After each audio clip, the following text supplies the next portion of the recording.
All right, let's go. Let's see how many drops can we get today.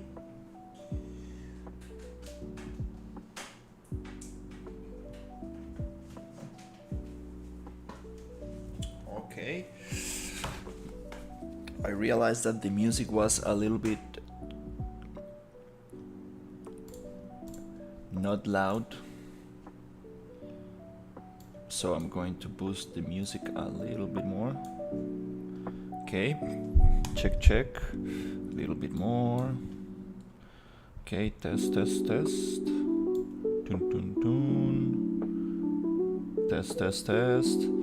Maybe not that much.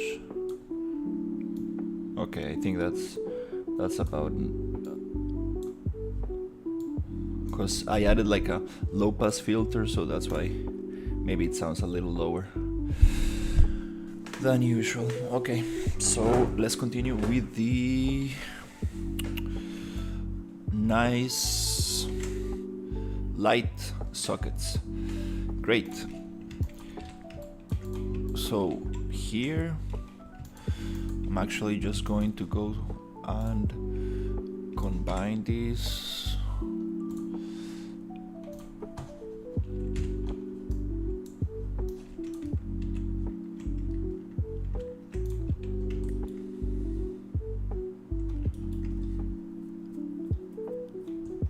And I'll just do a quick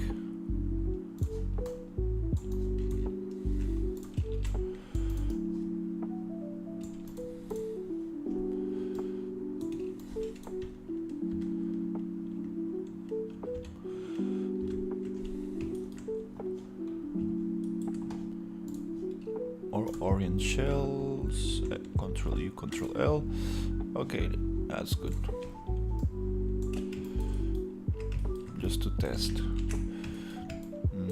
So we have two materials, everything's white, and then we have this yellowish here, which will be nice to actually get. So let's check materials, which I wanna get rid of this one.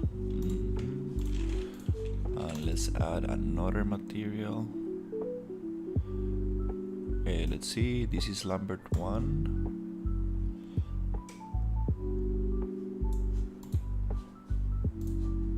Is this Lambert 2?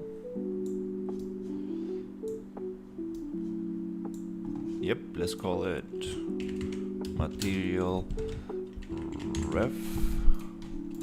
And here I'm gonna add a plastic. Let's call it a material light switch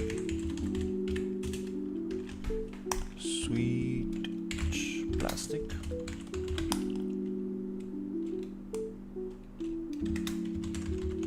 White.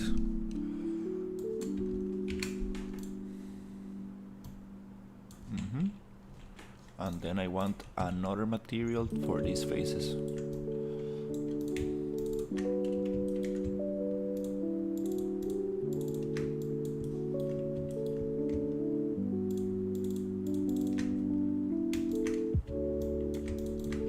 Which is going to be yellow.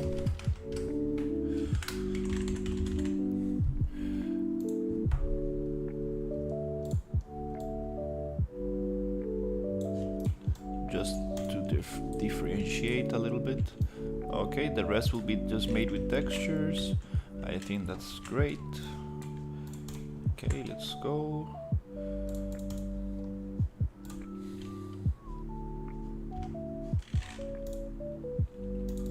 This is the Hello. ref plane. Yo, hello. How you doing, Nuclear? Doing some light switches now.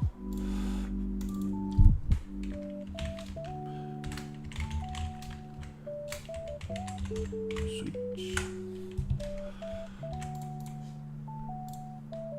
Export selection, desktop. Let's call it SM light switch.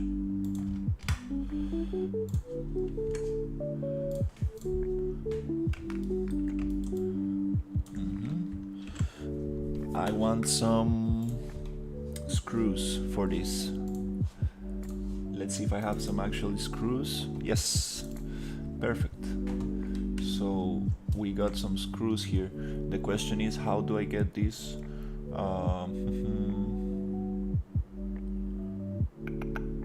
Should I cut it up? I'm not really sure. Maybe.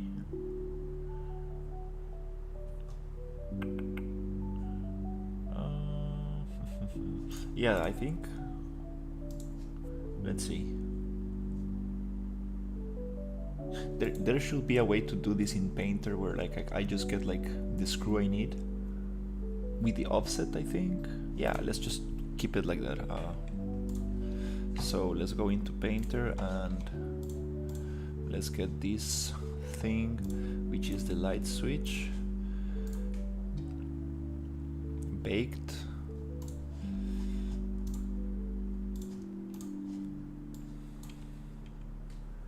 To see how it reacts. Alright. Now I want some plastic,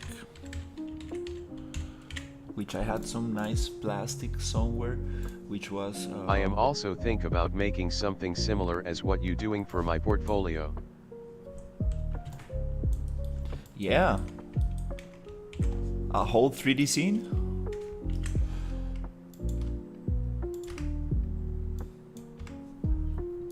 Switch.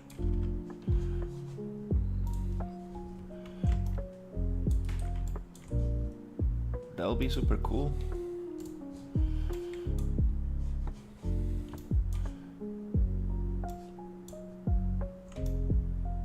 I like this one better. Just needs to have that color. I'm gonna get the reference. Where is the reference? Yes. Yeah, I recommend you, like if you want to do game props or environments, like look at these images. This is the thing you need in your portfolio. One trim sheet that makes multiple assets. You see, like one trim sheet and you get different assets from one trim sheet. This is exactly what they want to see right here. Then you get the environment like this, built from like 2 or 3 materials, like as low poly as possible, and you show modularity. You see, like these pieces connect and snap together. That's it. That's exactly what they want to see. That kind of thing. Which I'm trying to do some of these in the diner. Where's the image? Okay, so I want the yellow to be like this, yellowish.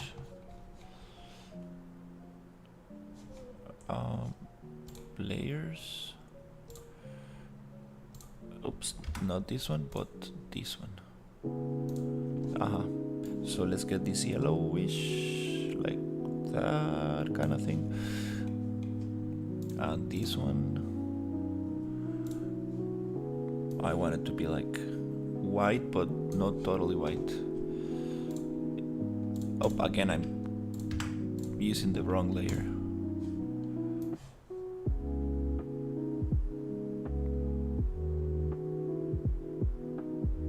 Just a little bit like this. Then I don't like this dust material that much, this dirt stuff, scratches, and I want something more glossy, maybe roughness. Maybe this is not the material I need. I need something more like... You mean modular pieces? Yeah, modular. Yeah, exactly.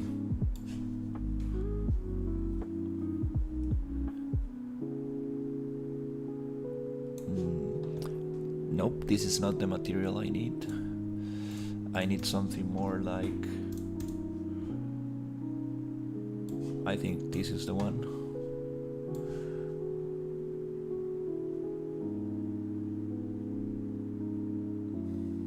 Yes, because in a video game you want to use as less pieces as possible and as less materials as possible. That's the whole thing. I want it to be like more glossy.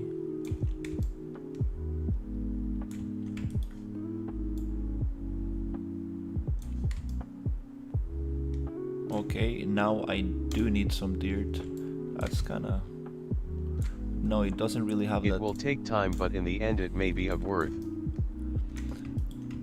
Yeah, it takes time. Yeah, I heard stories of people taking 2 years to develop a good portfolio.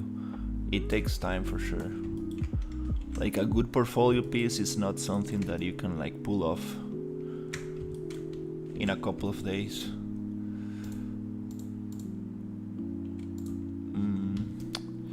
Not really liking this thing. Let's see. Dirt, scratches, edge damage. Let's see if I can get this on top.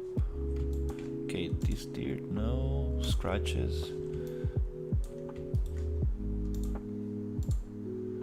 Maybe this. Okay, okay, there's no roughness. And maybe just take this a little off.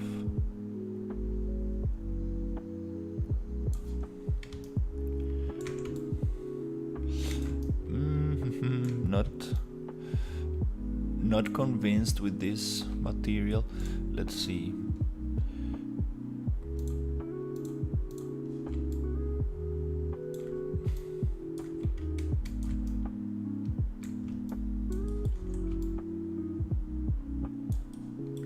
It's actually, it doesn't have like this texture.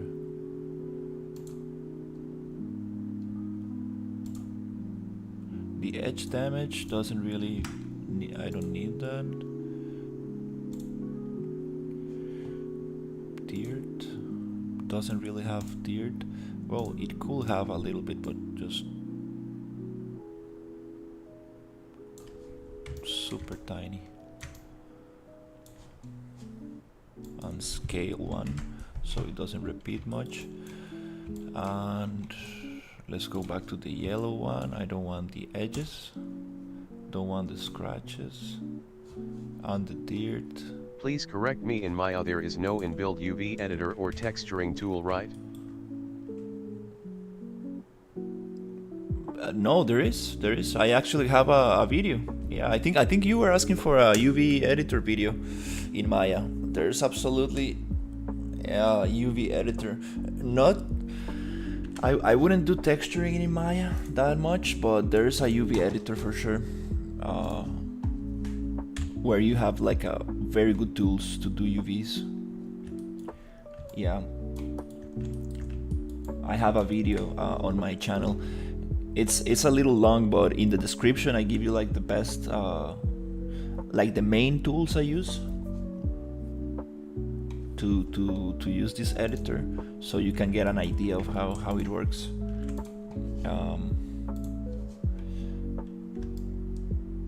It's not an actual tutorial, it's like a walkthrough kind of thing.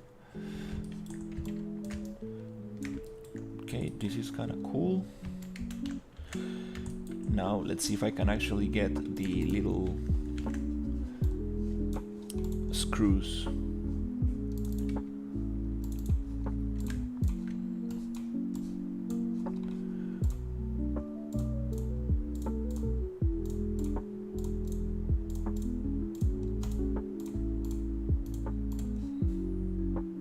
Okay, I want to see if I can actually use this somehow. Let's see.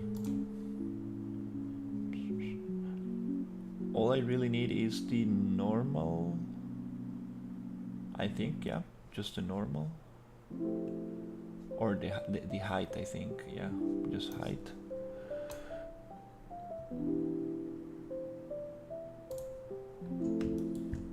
Okay, and then I can get the color, but I want to see something. I want to see if I can actually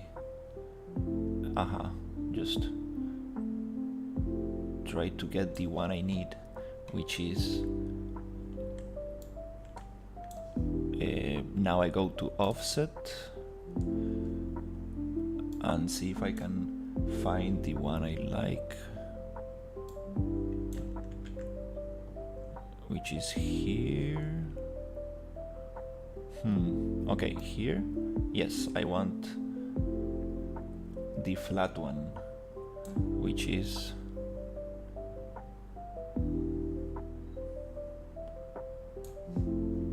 this one, but it's inverted. So actually I need the other image, which is height to the other side.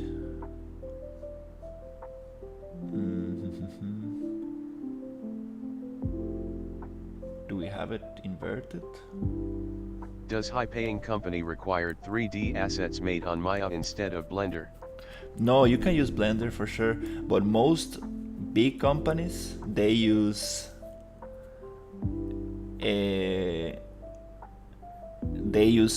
3D Max or Maya. 3ds Max or Maya, usually. They don't like Blender that much. But if you can do your things in Blender, there's no problem. I don't think anybody will care where you do your assets. Probably in very big companies, they want you to use those programs, because if you are working in with a group of modelers or a group of environment artists, they want to share assets between them and stuff. So if you have like a Blender file, and then you can always share it like with FPX, but I think they like to have their own. Everything to be standardized. Okay, this is kind of interesting, but I want the other one. Let's try something.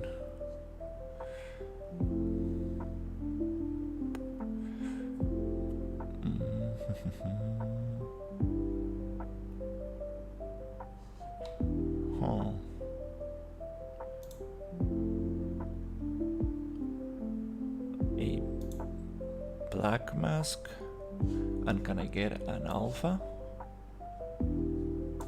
for these masks?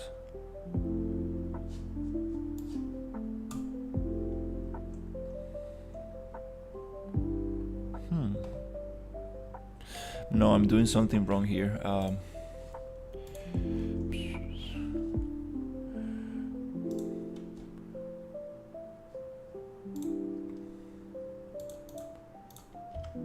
Yeah, I think I just need to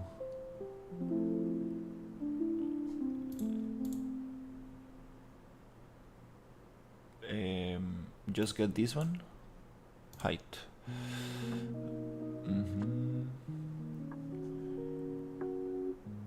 I think I just need to get the image. Let's try something else. I think I just need one of these images, which I think the best one might be this one. So it will be like just getting this.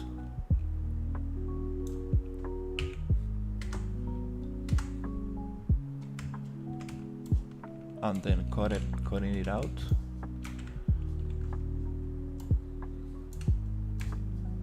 Yeah, but big companies, like I said, like they require like 3 or 5 years of experience. They don't hire people just for portfolio. They need you to have experience in other companies. It's not an easy path. Not an easy path.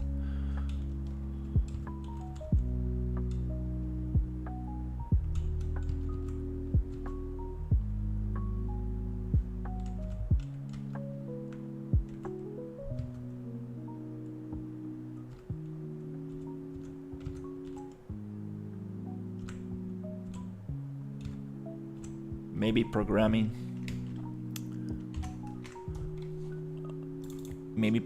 is more It's easier to get a job as a programmer in the game industry because it's not that saturated.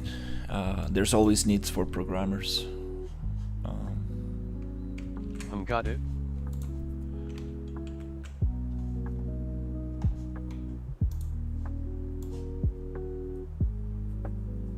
But still, like I heard, like even programming, like for like big tech companies, is also saturated.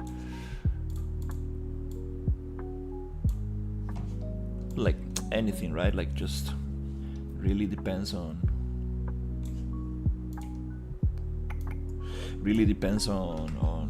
portfolio and experience, and a little bit of luck as well, because there are moments where the market is very saturated, there's a lot of people looking for work, and there's moments where there's not that much people looking for work. Also, there are moments when there's a lot of projects, and there are moments where there are not that many projects. So it's very kind of, it depends on being lucky. I heard like this very good artist talking about it, and like he's absolutely like AAA, like, you know, like movie artist, and he waited for like a year, maybe like 8 months, like almost like a year without a job, because there were like no projects in that time. It does not matter, I am in this because I love 3D. No, that's the only way to actually get through, you know. There's no other way. But I'm telling you this to be very, very patient, because sometimes it doesn't really have to do with your skill level. It's just being lucky and having that fitting in. Sometimes you are the right fit for the company in the right moment, in the right place, and things click. But it's not, oh yeah, this looks nice. But sometimes it's oh, I see. I need a color for this.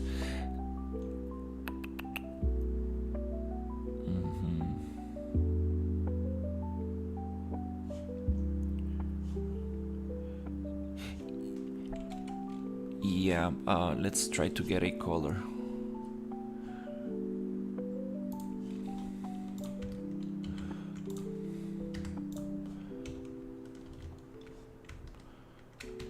Yeah, it's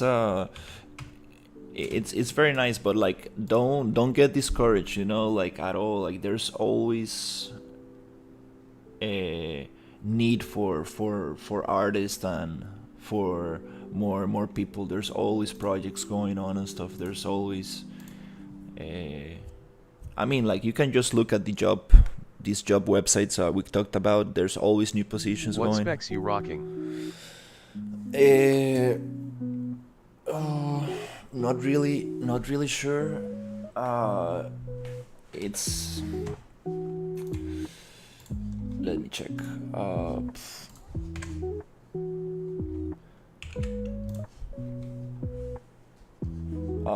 It's AMD Ryzen 5950X 16 core, 128 gigs of RAM, and NVIDIA GeForce RTX. I don't remember which one was it. Let me see.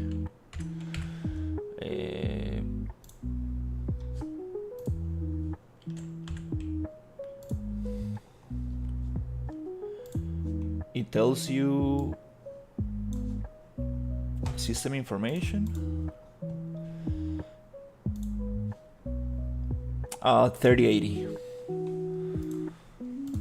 Yeah, this computer, it's pretty good still, but it was so much better like in a couple of years. This was my old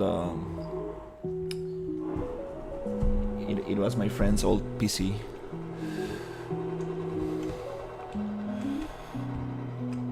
Let's see. Uh,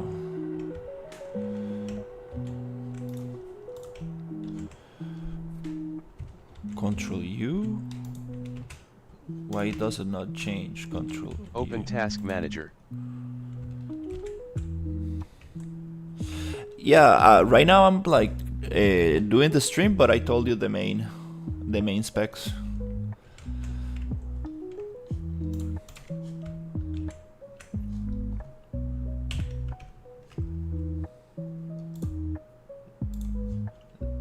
The main thing.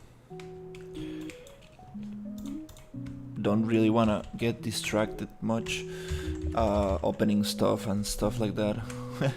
Remember trying to install like a key. I have 3070, it still work really nice. Oh yeah. Definitely, you don't need like a crazy machine to do 3D.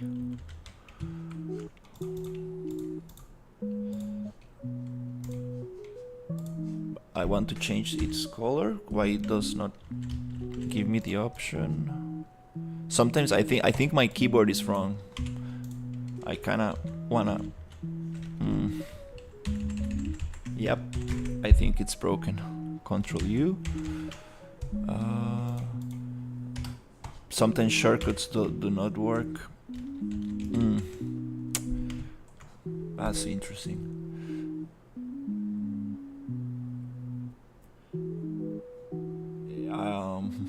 I want the hue thing. I don't remember what it is, cause I used the shortcut for it. That's annoying a little bit, you know. Like I think I'm changing my keyboard. I think it's broken.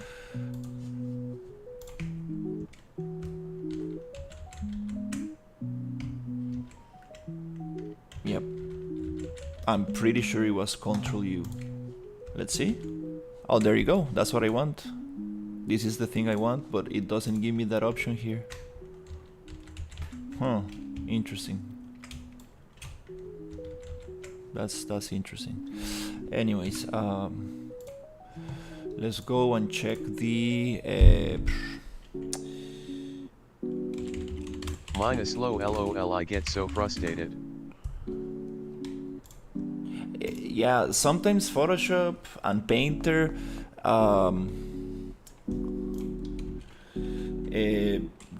they don't you know, like I do some commands and sometimes they work, sometimes they doesn't. I don't know if I'm selecting something or doing something wrong.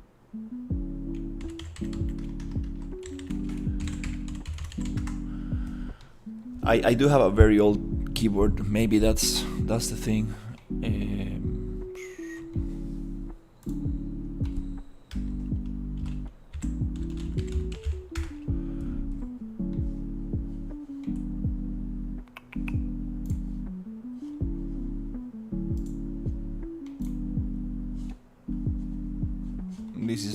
I think this is great.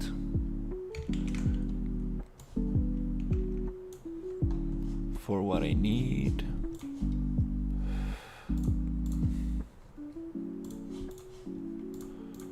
A little bit of a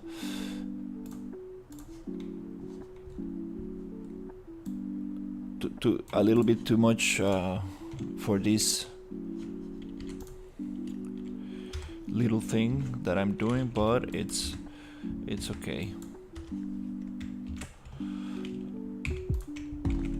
You can also sell assets on marketplaces, right? Have you tried it yet? That's the idea, yeah, for this pack. Oh, you see? That's why it does not allow me to do the hue. This is a black and white thing. Interesting. Let's try something else. Let's just open the actual image that I got. It's some kind of format. That's very interesting. That's why it was not allowing me to change hue. But if I come here, again it goes in black and white. Channels gray. Okay.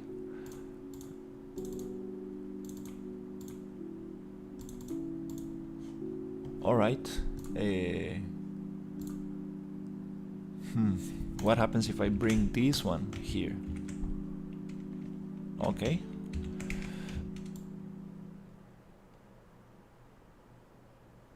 That's a little bit what I want. Like this. Maybe just make it like multiply.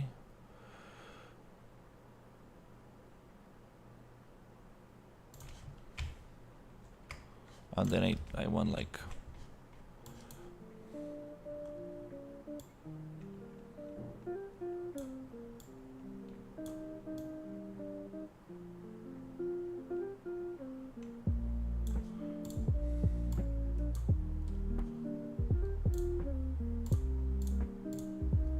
maybe multiply this one.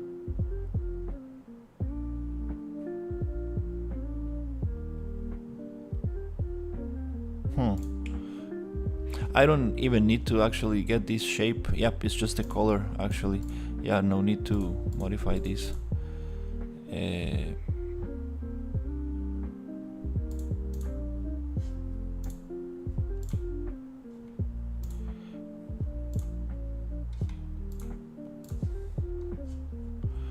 That black and white thing got me a little.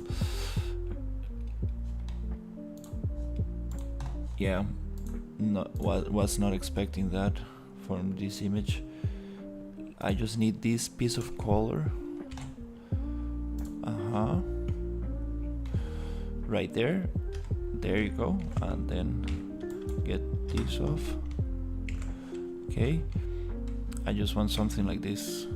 But I don't need it that saturated. I need it like maybe like this. That's nice. Okay, that's good. Let's go. Let's call this metal screw collar.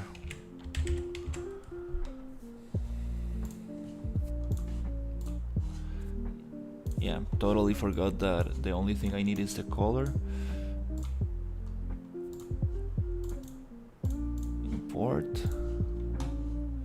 And this is the base color. Okay, great. So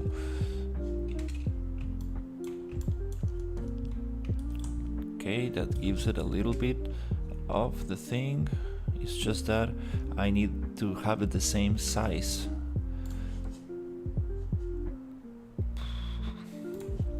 That's what I'm missing. Yeah, just the size.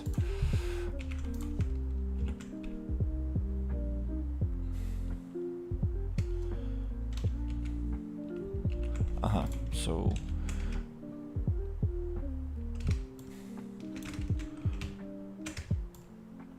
let's try. Oops. What? I wanted to go. There you go.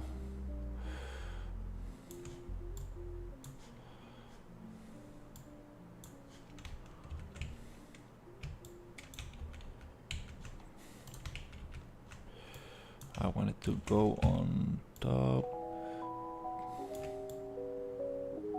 Okay. Just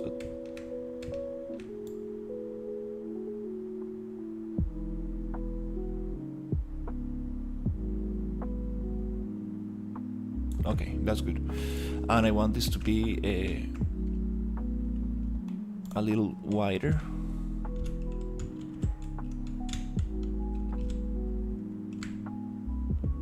Okay, I want this to be a little wider. Let's go.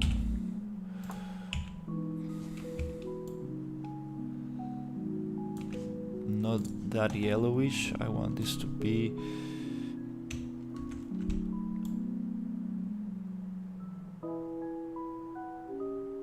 just a bit yellow. Okay, so here. This is the thing.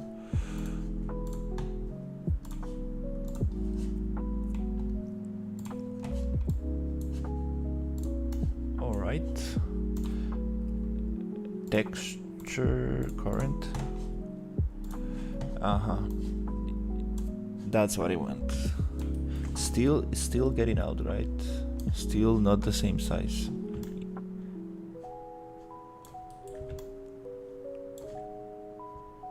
Okay, so I'm doing something wrong, which is getting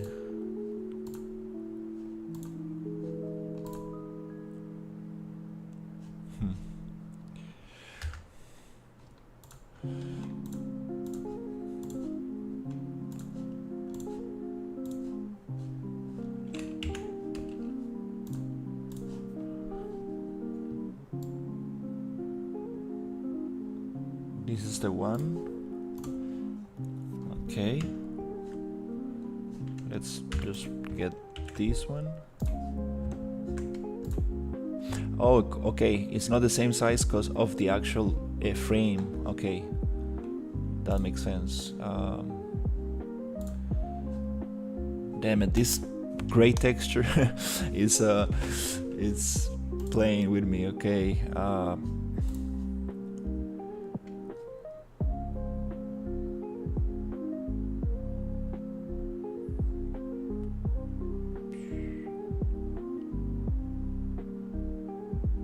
canvas size. Okay.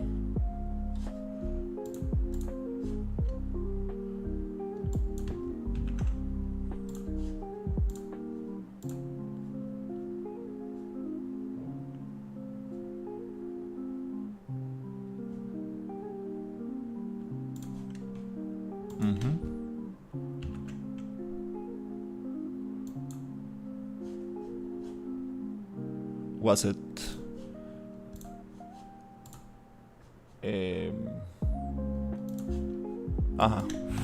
590?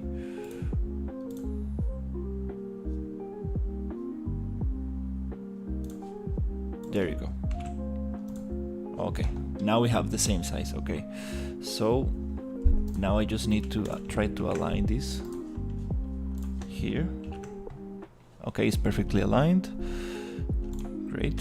So I guess now I should be able to get this aligned properly.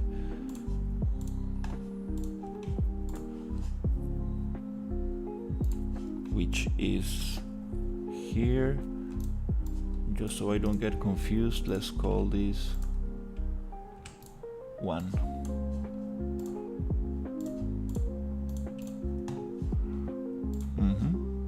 And this one should go here. Perfect. That's what I wanted. Yes. Super nice. Okay. So let's see what else we do. We have the reference somewhere here. Nope. The reference. Where's my reference? Right here. Okay, so I want to do this. And I want to add more screws. So we have one screw here, and this screw, I'm gonna call it just flat screw, and duplicate this. So now I can actually just move it right here, maybe a little bit lower. It's interesting that it's a little bit that low on the reference, and then I can just rotate, and then I come here and I can rotate a little bit, and then I have other 4 screws which are here,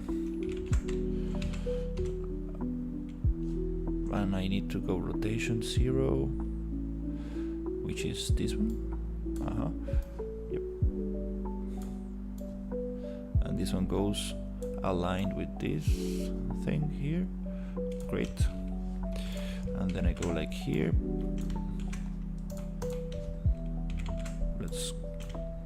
You see, Control C, Control V. Okay, takes a little bit to react. My Control key, I think, is broken or something. Let's keep this flat. Again, Control C, Control C, Control V. Q to move. Let's go up.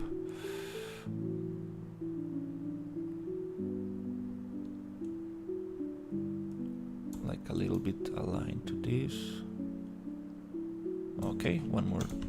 Control C, Control V. Okay, something like that. Alright, let's rotate this a little bit to make it look interesting. This one is rotated this way. This one is rotated that way. And this one on the bottom is rotated like this way. This one is like that. And the top one is actually rotated looking at there. Just copying the reference to give it a little natural feeling. And these are not aligned properly, so to fix that, it's just a matter of they are rotated already.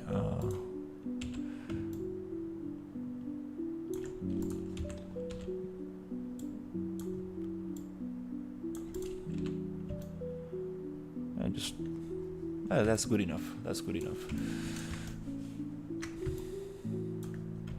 Okay, might as well just very quickly come here and see how will this look in Unreal. So to do that, I usually come here and I add the tone mapping with the after post effects anti-aliasing, and I add the Unreal color profile right there, so I get a little better idea of how is this going to look. I think it's too shiny, which I don't want. Let's go to the here to the white one and get this roughness a little.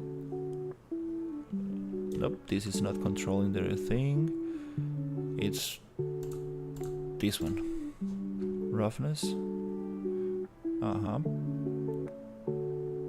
Like this. And I don't like the color. The color needs to be more yellowish. Is this the color? Nope, the color comes from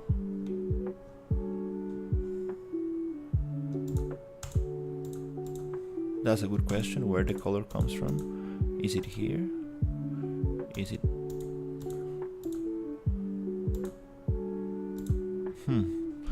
that's interesting. I don't see the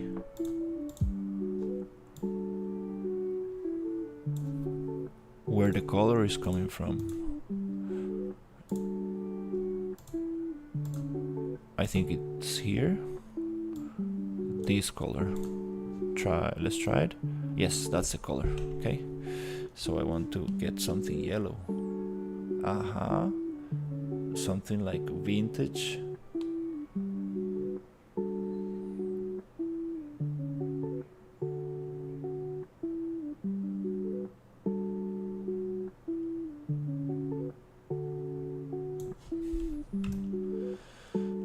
Nice.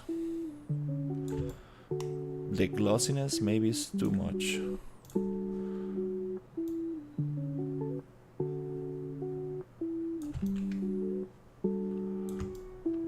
All right, that looks kind of nice. It's like maybe not this.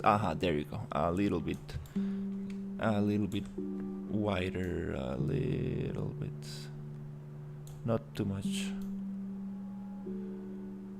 Still want some of that yellowish color. Okay, so again, let's go to flat screw, and here I do want to change the color actually. So might as well just actually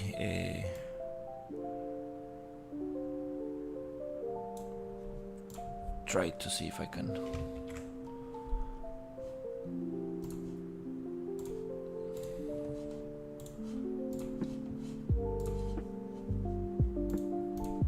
I'm gonna call this 2, and I'm gonna just add it here as a texture current.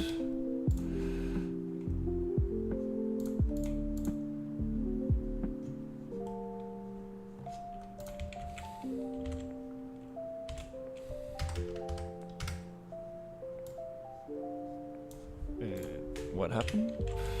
Usually I get this screw here.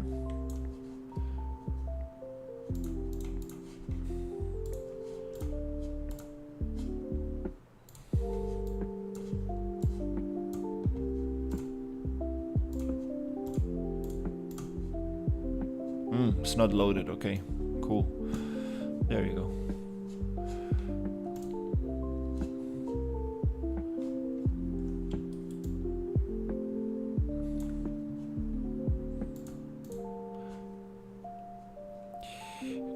Why is it not changing the color?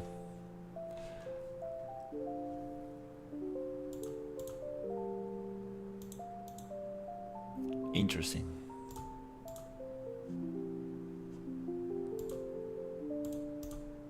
Okay.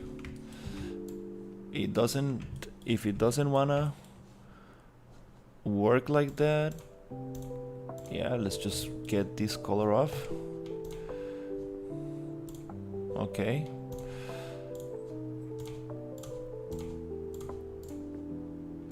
Nice.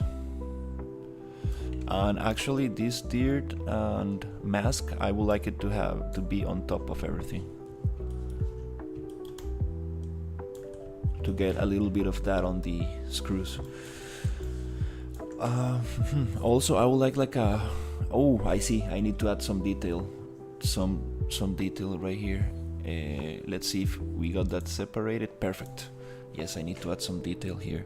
And actually the color of this yellow thing, it's actually a little different. It's more like this. Super. So yeah, shading is nice. Now I just want to add like a little mask to see if I can actually, and those lines, I need to add 2 black lines so this can slide. I used to do that with the line, just bevel line.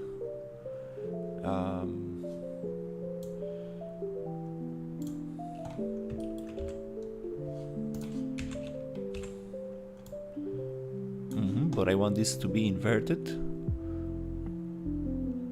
so it goes in, and then I want this to be vertical. Great. And I want this to have color. I see, I use this as a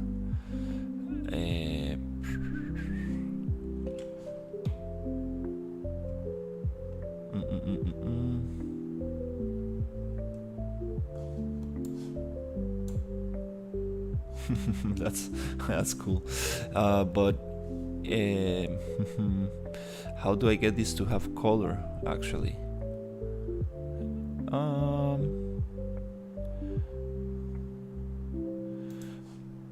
Yep, I can play with this, but actually let's just make a new shape.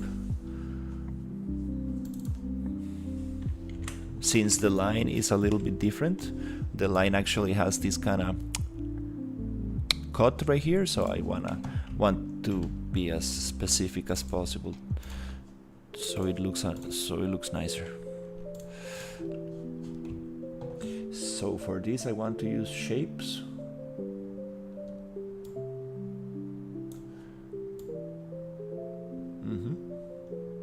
I would like to use the rectangle tool, and I would like to actually get to round the edges. Perfect, like that. And I want this to be dark gray. Okay, super nice.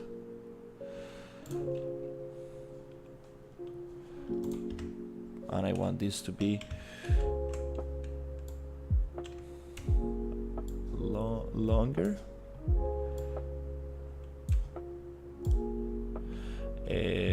Like this. Great. So how long should that be? Where's my reference? It needs to be quite long. needs to be maybe like this.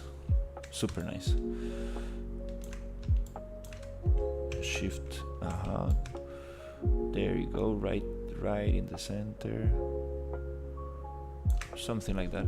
So here I can just make this one like this, and then I can make a Control J. I can make this black, which is not nice to have it totally black. I think I can make it 95% black. Yes. Okay, so let's see. I need to actually cut this in half. So rasterize layer, just rasterize layer. Yes, and then let's get this cut.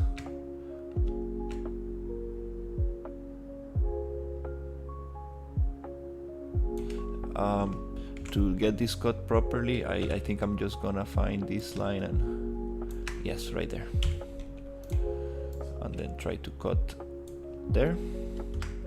So I get this cut, nice. That's what I need. So this is going to be color.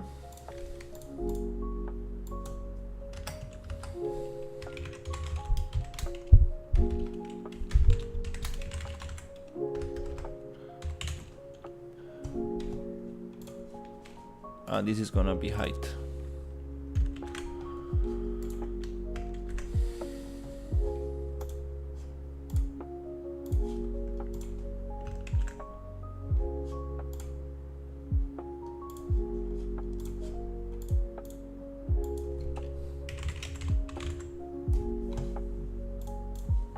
All right, with these two things, I should be able to just come here and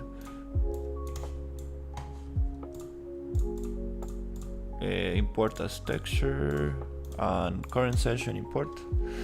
Yes, and now let's see if it works. I want my height line to be here as height.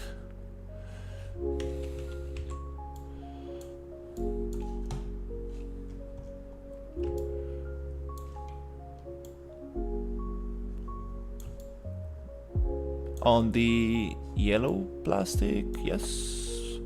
And I want this to be as color. Interesting. Projection, depth.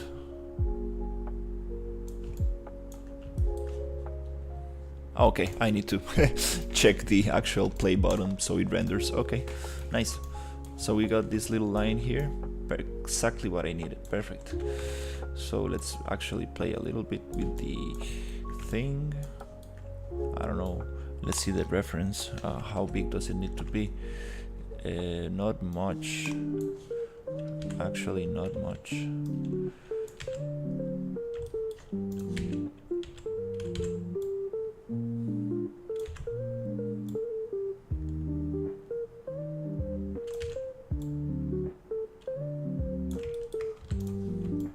That's kind of cool. Let's make it a little thinner.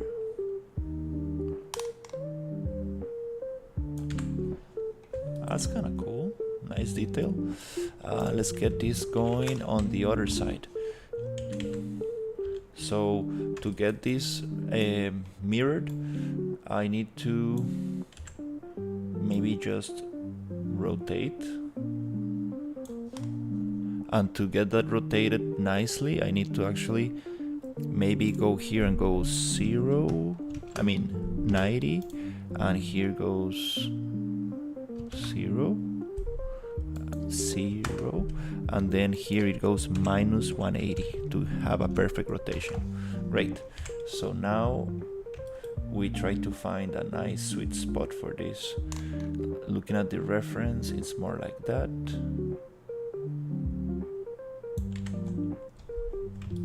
And that's it. We have this little thing going. I would like to... Do I have this symmetrically there? Maybe. Okay, this is cool. I want to add some actual ambient occlusion to the whole thing. Let's see if I can find this mask that I really like, which is kind of, I think, dirt cavities. Let's see what happens if I go like this. Maybe this is not the one.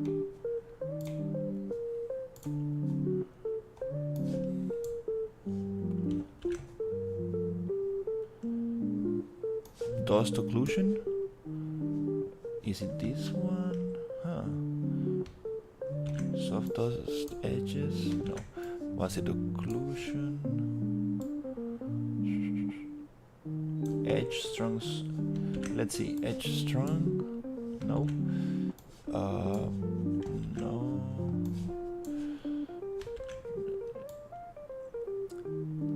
I need to make myself a little occlusion strong. Maybe this is the one. Not quite. I need to make myself a little kind of paper. I need to make I need some notes so I remember which masks are my favorite, because I get this confused all the time. Maybe just add them in a favorite folder or something. Saved searches, yeah, something like that, because it's definitely taking some time to always look for the same ones.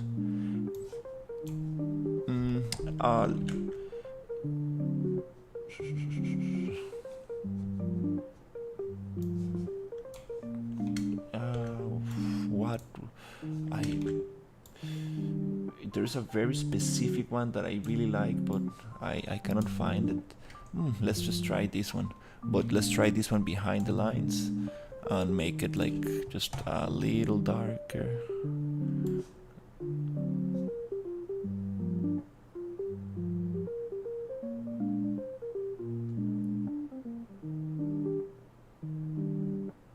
Kind of like this a little bit. So let's copy this one and add it here on the other one. Oh, again, it's not copying. Control C. Let's go. Control V. There you go. Okay, so I'm getting some of that here, or no, I'm not getting that. Oh, it's not actually copying the mask. Oh, sorry, it's right here. Let's see. Control V. Yep, this height line I don't need. Oops. So, okay, that gives me that a little darker spots in there, which is nice. But it does not affect the screws, which I do want the screws to be affected.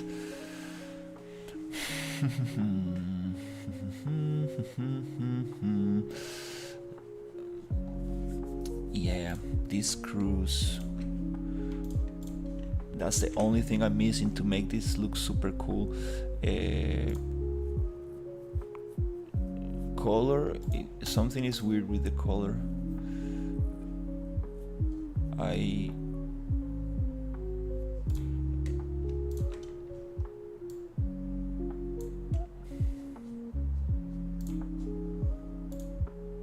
It goes white instead of actually using the...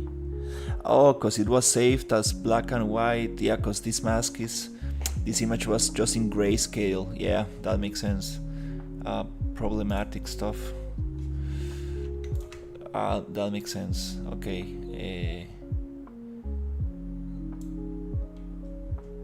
That makes sense. The only thing I can do right now is get this little thing going here.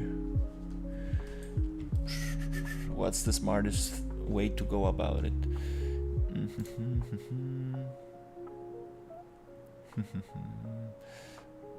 Not really sure.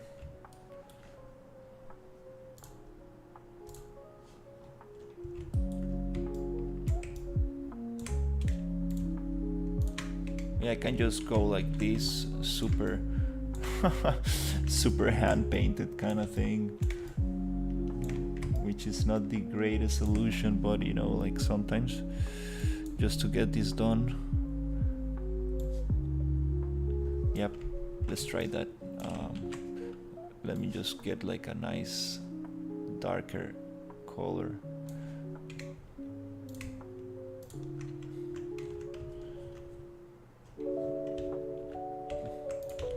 Doesn't really look that good.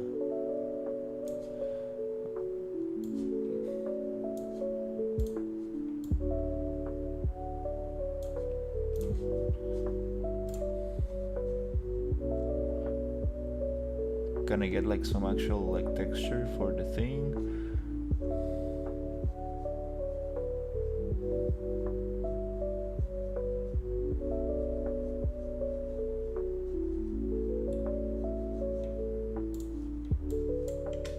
This is totally unnecessary, but might as well just have some fun.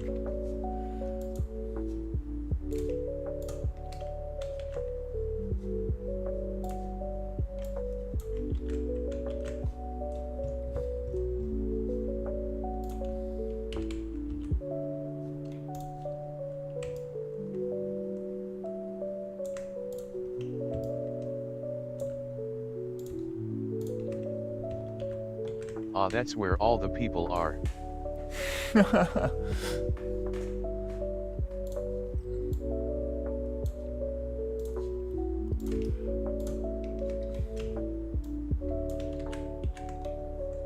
Yeah, I downloaded this like screw like texture, and it came like in black and white.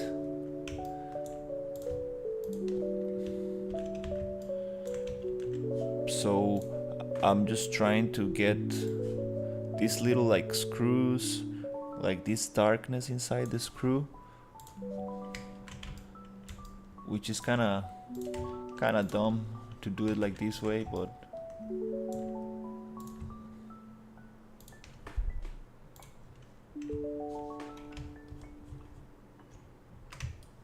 let me just try it super quick.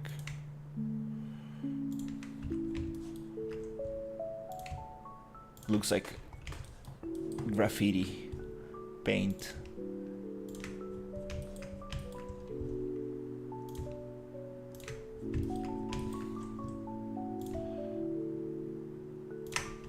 And then just try to erase it with some kind of texture. Don't even know what kind of texture should I use.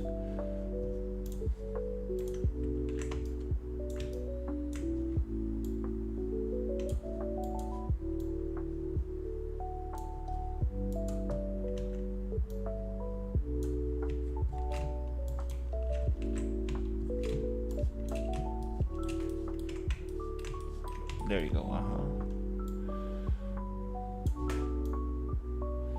And then I will just adjust it a little bit.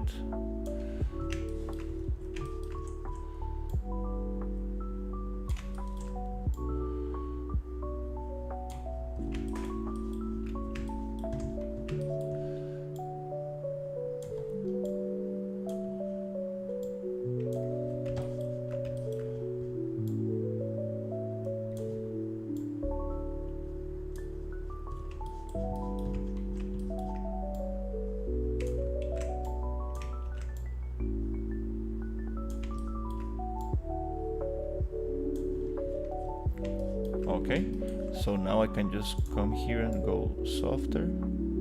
Okay, that's nice. A little bit more.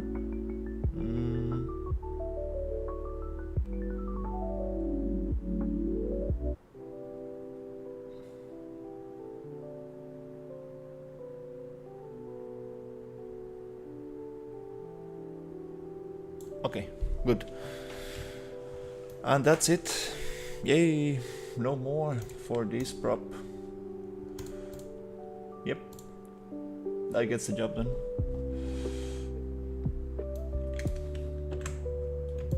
Super happy with this prop. Nice, looks super cool. Like the colors. maybe this can be moved a little bit to this side. Yep, this is symmetrical. This is not symmetrical. I need to just move this little piece. Let's see. Do I have this separated? And I have it baked. Ooh, okay. Maybe I can move this a little bit, move this, and that's it. Just to make it look super sweet, which will make it look super nice. Let's just get that going super quick. Mesh separate. I want this to be right in the center.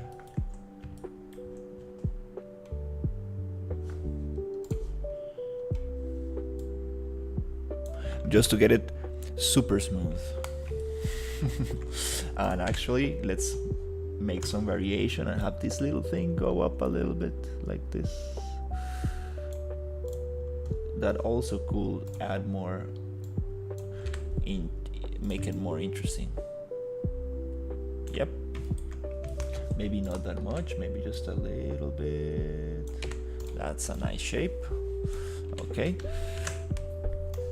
let's go into mesh combine, and then let's name this properly. Great. And again, here on UVs, I don't need to change anything in UVs because I didn't modify any mesh, just move them. So here, export selection, light switch, let's go. And here, I like this light switch. It came very nice. Just light switch, FPX, preserve, beautiful, rebake.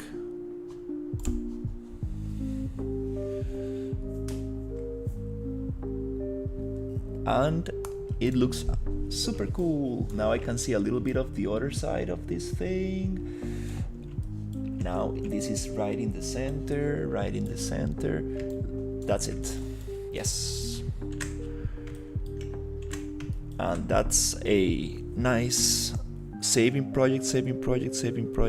This, it's weird.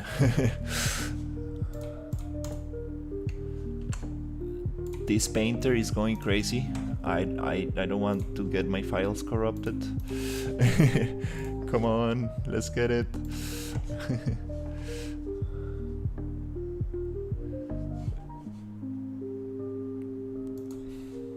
Oops, I don't know what's going on here. Let's just save as light switch number 2, just in case, because this is a very cool substance file.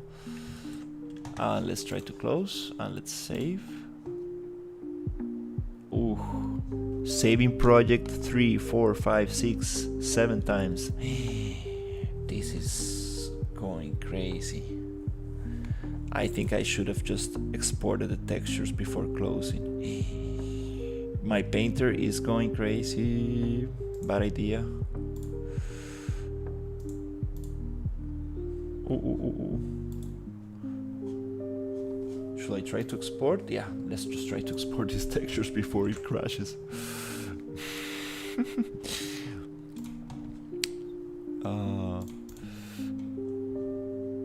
Yeah, it's bugging. This painter is bugging. But still functional. Let's try to get this going super quick before it crashes. Oof, it closed. So let's see. I think everything's super good. I think I still have my file. Come on, painter.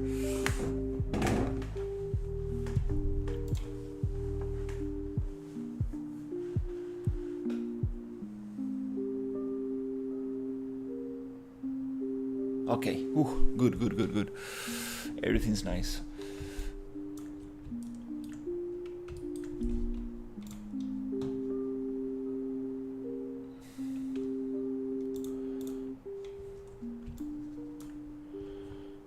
Okay. Sometimes it looks weird when you reopen a file. Yep, just needs a little compiling. Okay, anyways, let's go.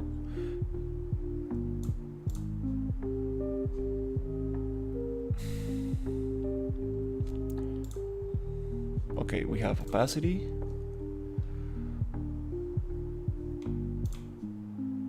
We have opacity. Then I just need to add opacity here, call it OP. Paste it here. And this is a screw ambient occlusion. Okay, let's go into opacity. Great. Everything's super cool. Let's just export. With my template, use number 2. Let's get this on desktop. Light switch.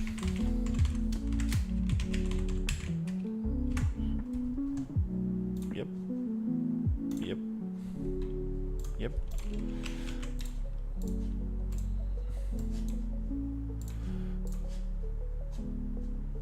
And I need to get this desktop cleaned. Okay, beautiful.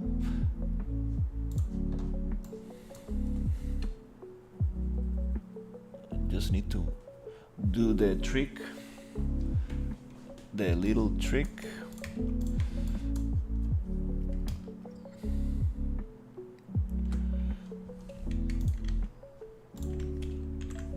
Color and color, occlusion and normal.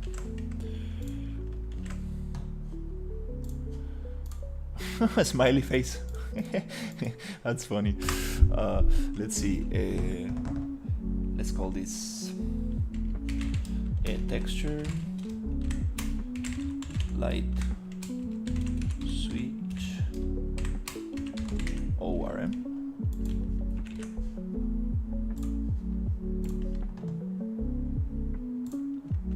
This one is going to be normal. That's a little harsh for the normal, but let's see how it looks. Let's call this normal.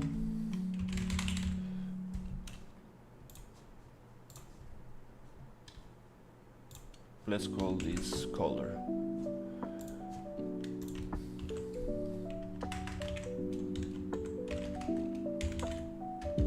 Yes.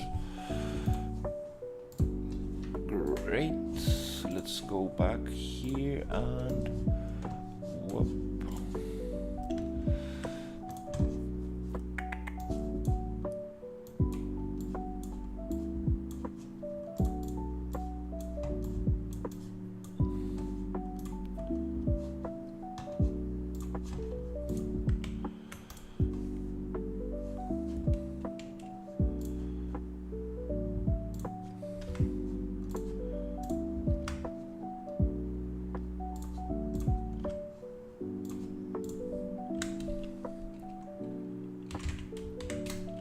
This is called a tablecloth.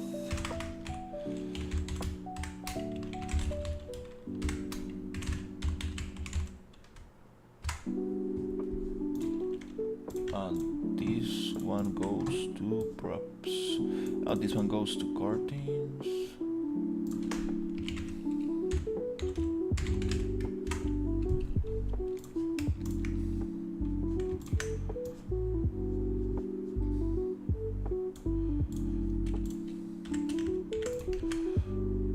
I actually wrote that right? Yes, great. This goes to props, move there. This one, I don't need the sRGB.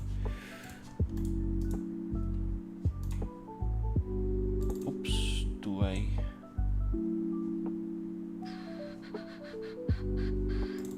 Got this prop? Yes, this goes back to content. Create a material.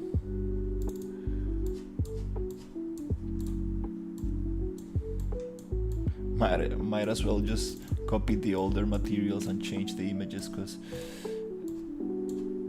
red to ambient, green to roughness, blue metallic. Yay.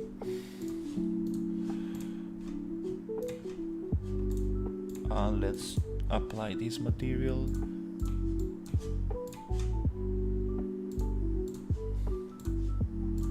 This prop needs to have only one material. Let's see how it looks. So let's come here. It looks a little bit too yellow. I will say that it looks a little bit too yellow.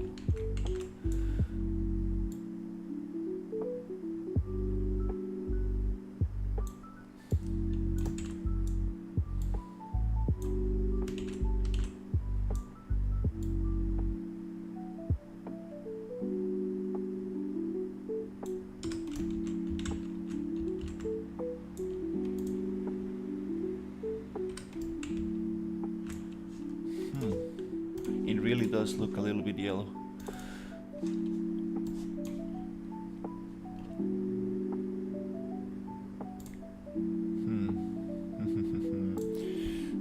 Let's see if I can go saturation. Make it like less saturated. Does it take the yellowness away? Let's see.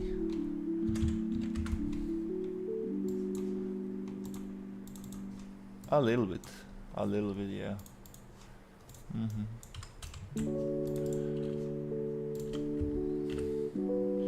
Oh, this is light switch.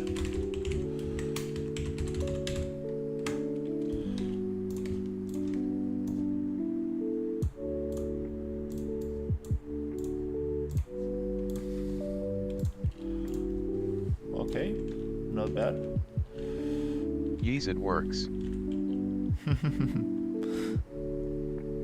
It kind of looks nice. So much work for a little prop that it's not even visible. Come on. It's like my prop. It looks cool. Looks cool. Maybe that dark spot is too dark, but it's cool. I think it's nice. It's super low poly though, I'm happy about it. It's super low poly.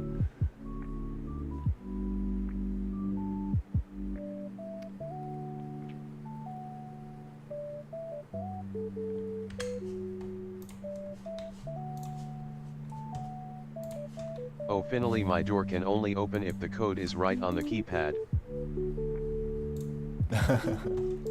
Nice. Too long.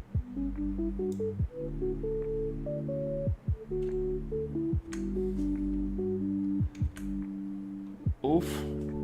Froze. Oh no, it froze. It's not a good idea to close programs while Unreal is running in full screen. Not a good idea. Yep, crashed. Oops. Painter really takes a lot of effort to run.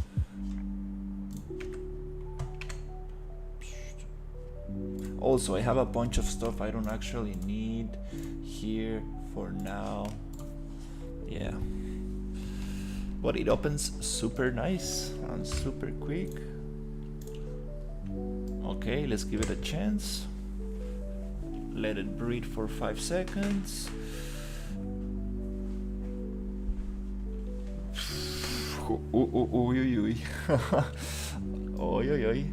Okay, now I can move. Boom, boom, boom. Yep, we have the light switch there. Yay! Super nice. Super yellow. I need to maybe make it a little bit wider. But yeah, we got the light switch. The stream is on the verge of breaking. We got the curtains. At least a placeholder. What else?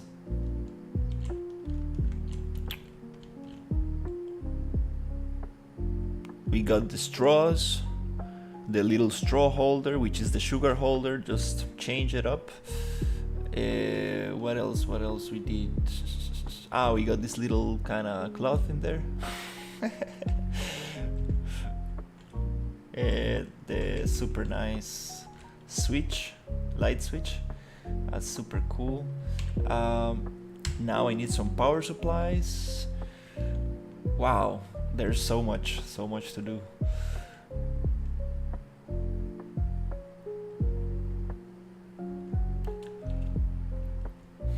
So much more to do.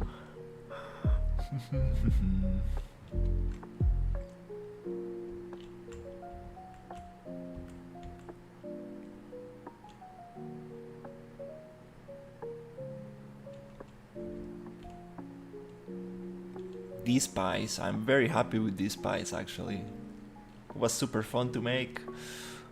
Came out pretty nice. It's a low poly acid. Looks good. Oh yay.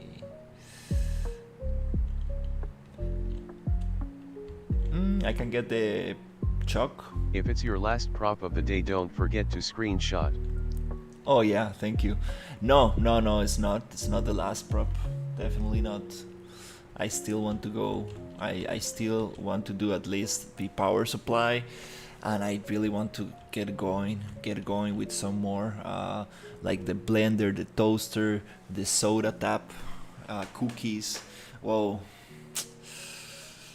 Yeah.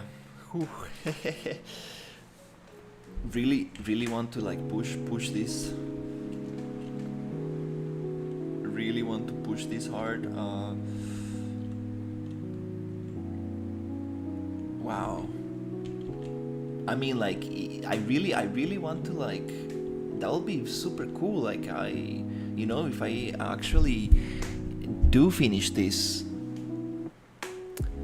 if I do finish this all together, like, it will be like a whole environment, like, all from, like, handmade, let's say. That's a good way to say it. A good handmade environment, and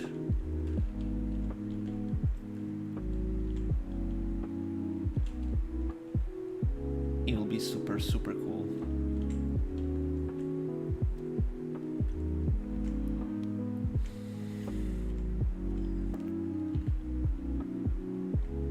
Yeah, finishing this in 1 month, I don't know. It's really like, ooh.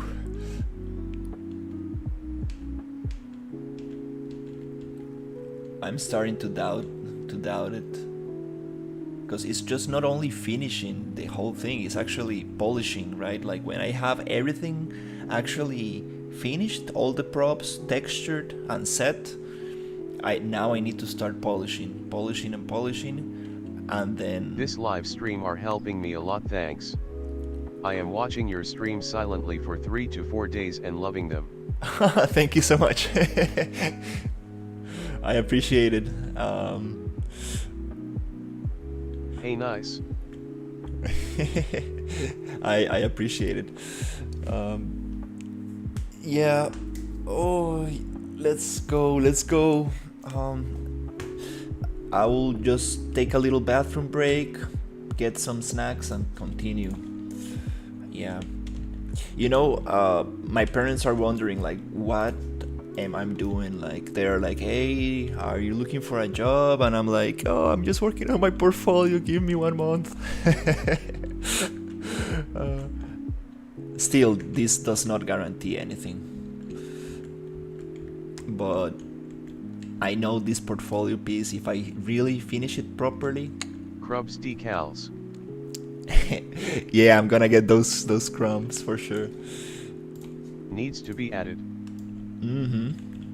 And my other friend told me, you need to make every food you make, you need to make it like with a bite. You need to actually have like a beaten version of that food.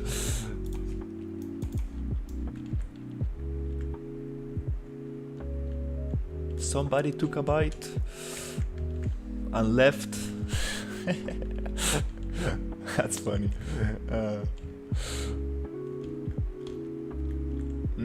Okay, so let's continue with the rest. Okay, I'm gonna take a super quick break and continue with the power supply. Now that we are doing some power stuff, I think the power supply, then the cookie, and then the little thing for the curtains, I think that will add a lot of like actual logic to the thing. Actually, I was thinking I need forks and knives. That's like the most important thing in a restaurant, like in a diner. Like, come on. And that will add a lot to the props I can set in here, inside in there.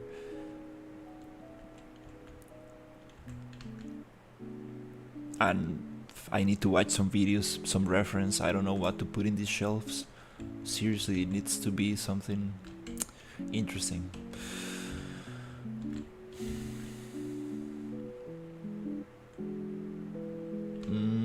Not really sure, but let's go one step at a time. One step.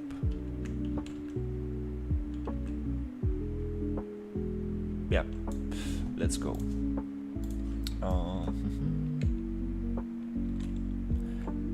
Now I don't even know where to focus. Like, this is like the main asset, like the hero prop, but then like there's so many other hero props.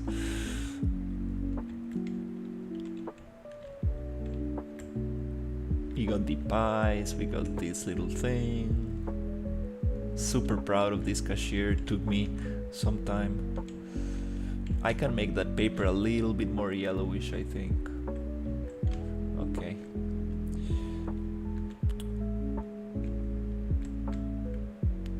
Yeah. I need a little bathroom break. I'll be right back.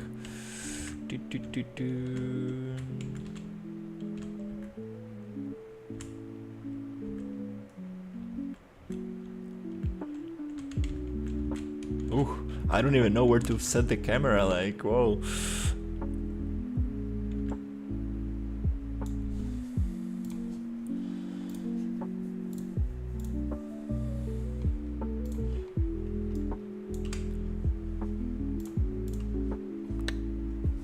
All right.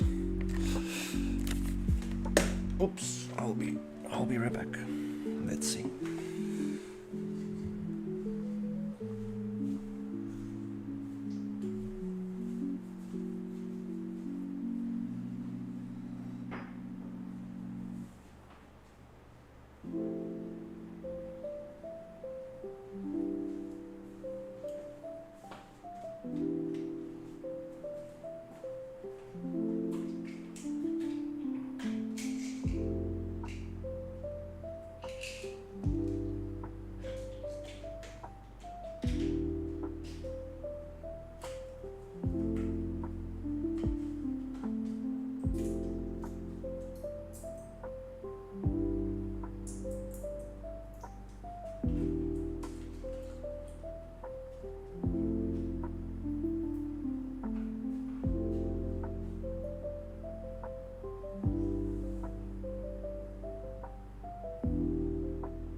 Snacks Skittles question mark.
Alright, let's go.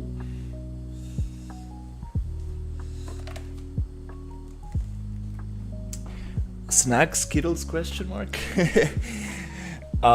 Yes, I got some snacks, some Skittles, a little Lifesaver gummy, and a Nature Valley bar with protein and chocolate. That's what we got. So let's go.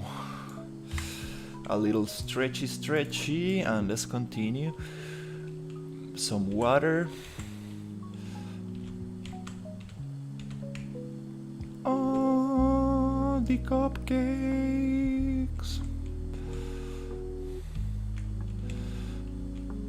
Okay. Let's do the boring thing first, which is the power supply. The power socket, which goes like this. Okay, so I got some reference for that, which is somewhere here. Okay, so basically, let's try to model this stuff.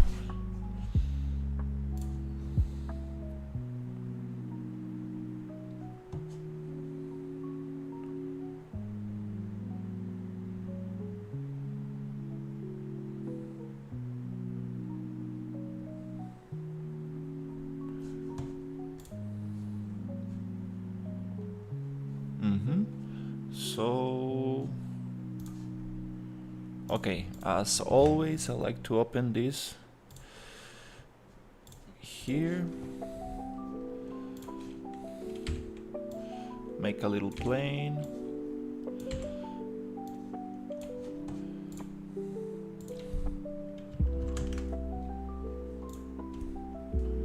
whoop, which is -90.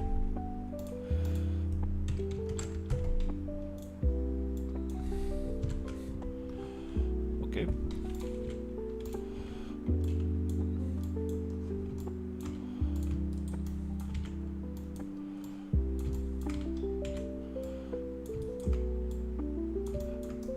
Just add a Lambert material, which is going to be called reference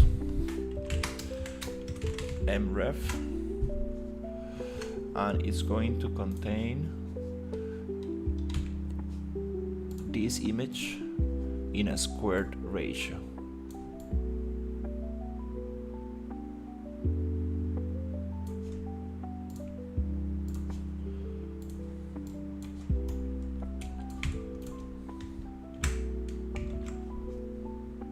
Which I can just save on top and add it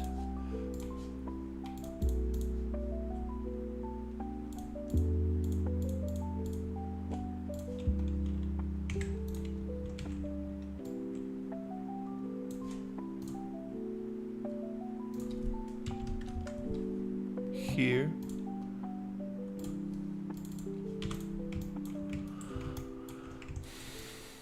Interesting. It looks a little darker.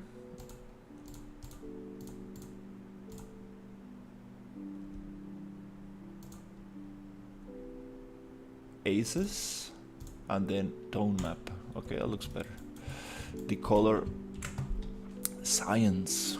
It's the color profile was different for this texture, for this image. Let's see. Let's call this power socket. Socket. Snack Skittles question mark. Yeah, I'm not gonna add Skittles because I don't think they existed in the 50s. Not really sure. I need to research that. But if they do, I think I will add some. Yeah. I don't know how old Skittles are. Not really sure.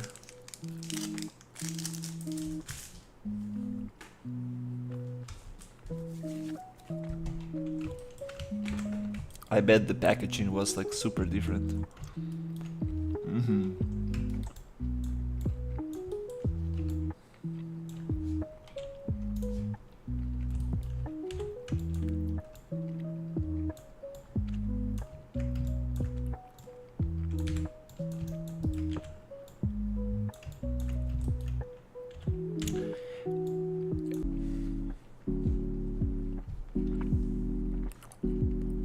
The food is laging like crazy. I think it's good now.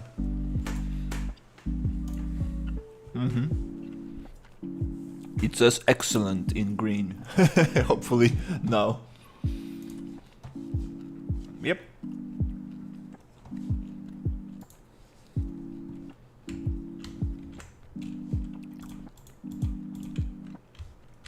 Seems better.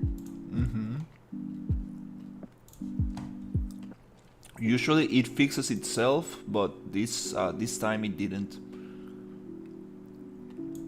I needed to just like manually stop it and restart it. Yes, now it's fine. Thumbs up. Awesome. Yeah, my message are getting read. Good. Okay. That's amazing. Thank you guys for letting me know. Cause sometimes I don't pay much attention to that, and whoop whoop whoop.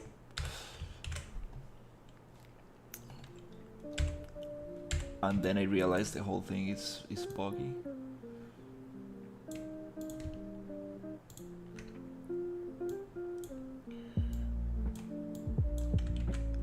OBS lets me know that connection is no good, but the last time I had this, it just fixed it. It got fixed by itself.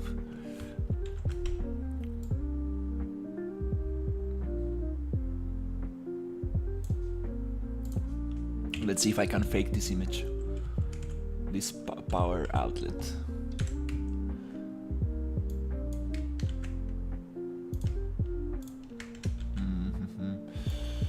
Oof, not really sure how to get this cut.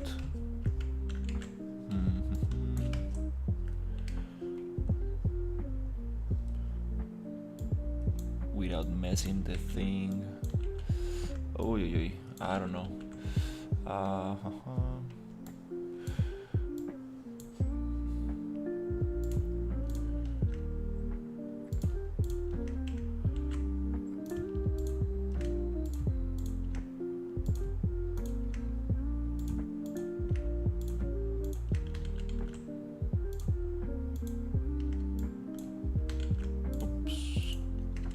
Okay. Use mask instead of eraser.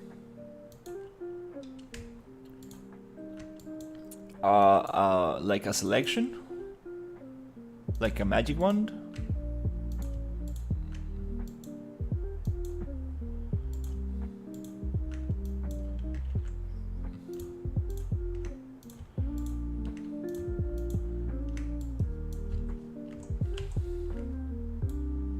Because sometimes the magic one doesn't get these shiny surfaces good, but let's try it. Let's try it out.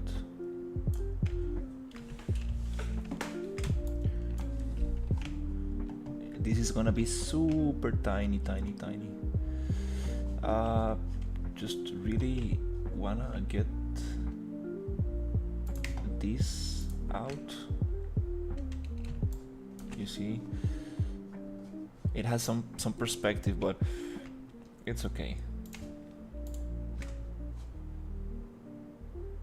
Layer mask. Layer mask. Oh, not really sure how to use that. Is it like here? Quick mask options. I need to try that out. I'm not like I know some Photoshop, but look, not an expert on Photoshop. I think that's good for now.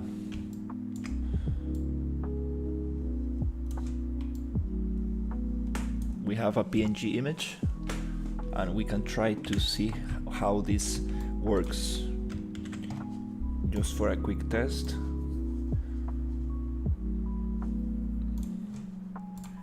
Let's try to get this into sampler,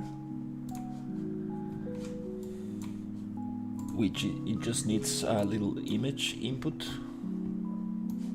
which it goes here, right there. It's in the option where you create new layer. But do I need to select the parts of the image that I need to mask, or is it like automatic?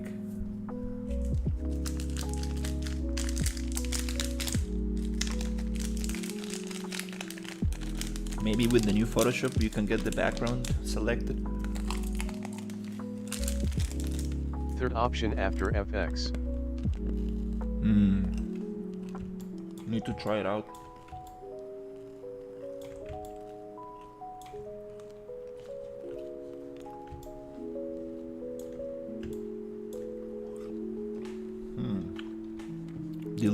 This looks very bad.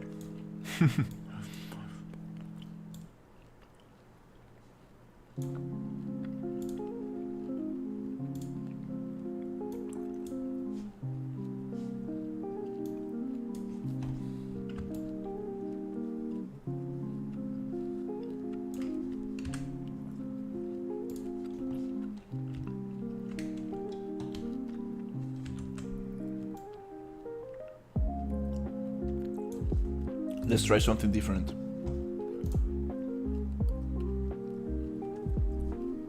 Let's try to just add a 3D normal. Let's see if I can get some detail from here.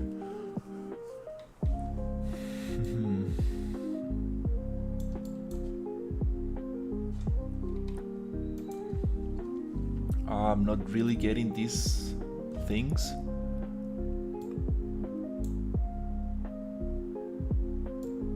I need to like get more of this detail.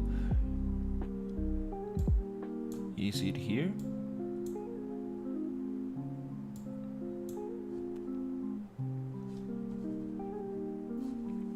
Okay, maybe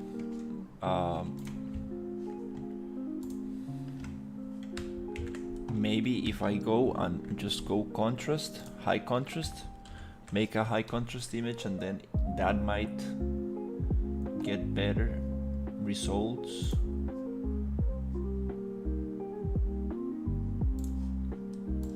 If I go high contrast, no, everything goes black.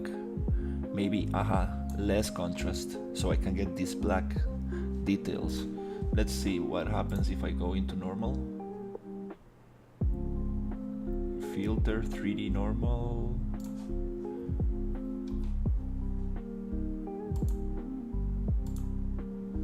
It's there, but I want it to be like a little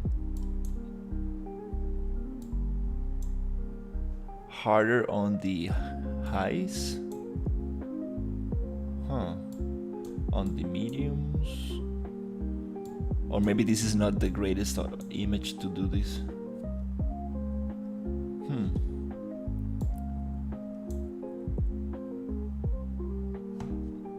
It really doesn't get that stuff going. Yeah. It's not the greatest normal map. I don't understand why it doesn't get like the black parts, which is like the easiest.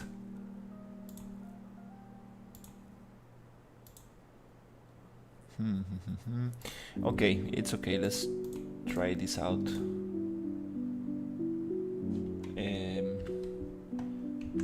I basically just need I think I just need like a basic geometry to get this going. Sampler is not actually doing what I need. I need the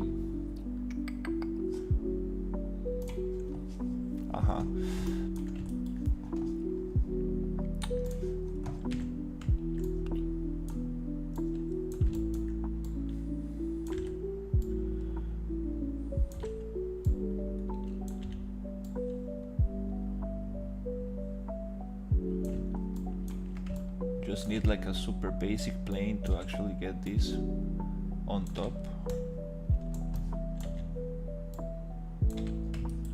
It does need some geometry for sure, so I can like get a normal working.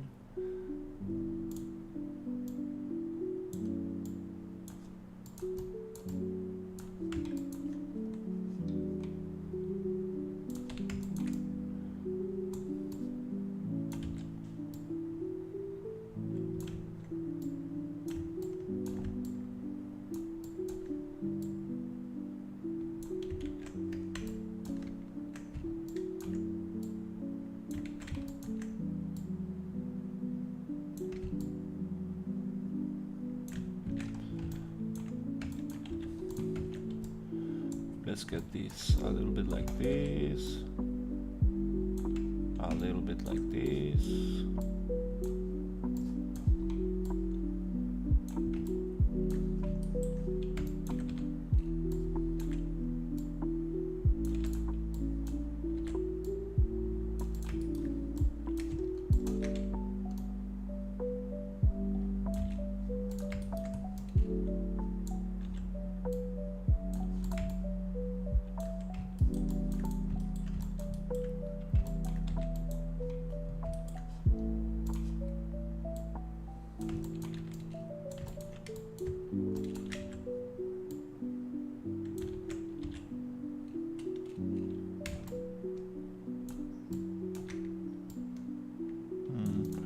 I need a little bit of this to go in,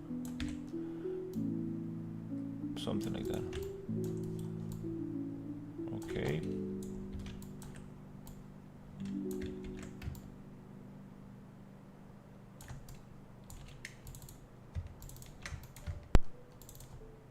Just add a quick bevel.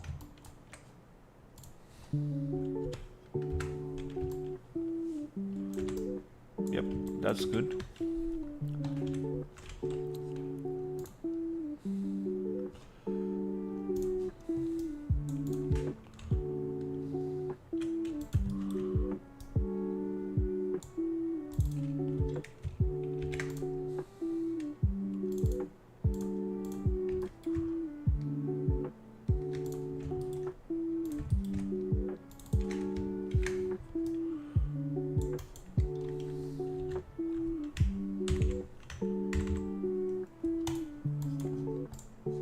Modify orient shells.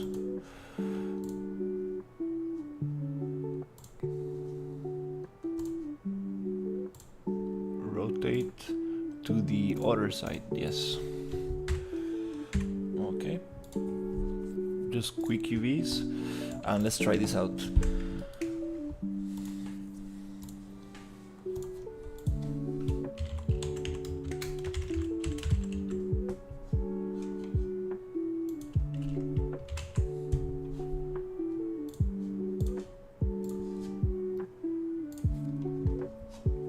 We have two textures and Let's see. Yeah, I need to try that mask stuff that you are recommending. Oh, what happened here?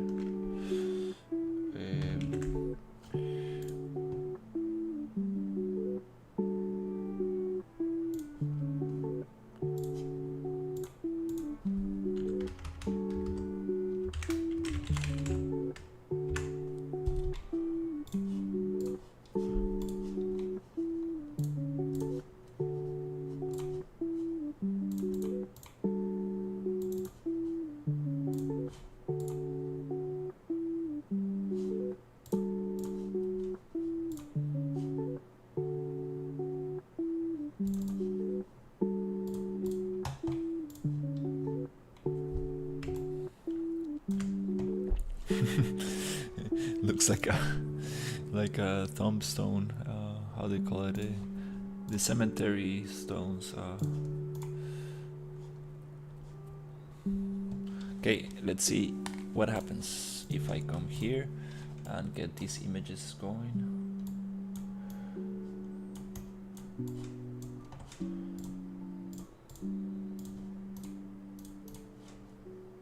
Okay, first of all, let's get the fill layer.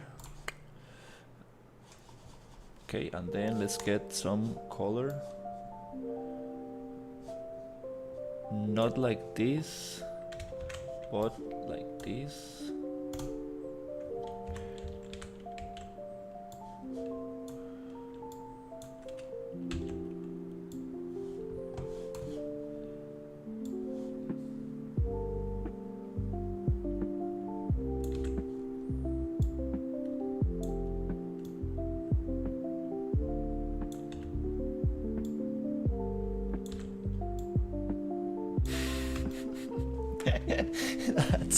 This is so cheap. Oh my god. Okay. But again, like, well, if I make this good enough, it can actually get the job done. So far, I don't want any roughness on this. Let's see how normal reacts.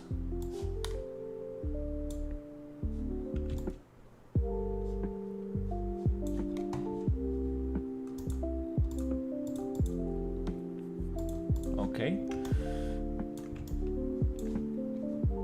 Not the greatest. Doesn't really do much. Let's see. Nope, this normal is not doing anything. Not actually helping. So it's okay. Let's call it power outlet, and then let's just get this going super quick. Here I can turn this image into a black and gray one for the roughness and the height. Yes, should I go lighter? A little bit lighter like this. I think that works. So I think I can use this image as roughness and height. Let's call this height. Let's see if Substance can pick that information up for a height map.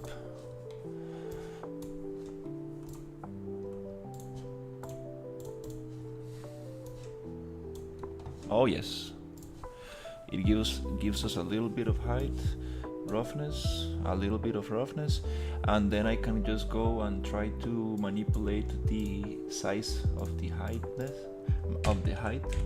because obviously it's terrible. So here, all right, okay. I needed to go in a little tiny bit. Okay, that's much better. Roughness, it's definitely not working, so let's just do it manually.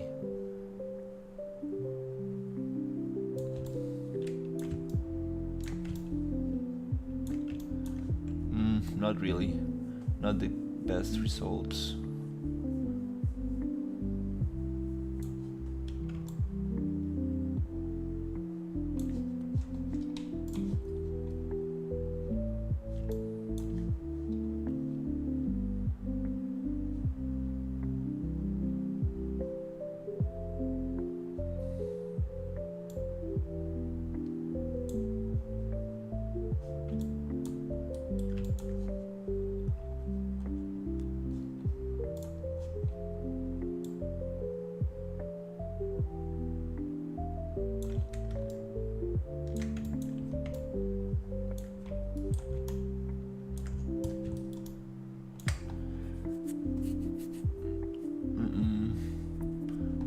This is not working.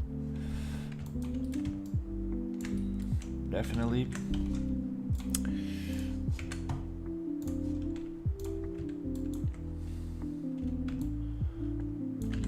Not what I actually need.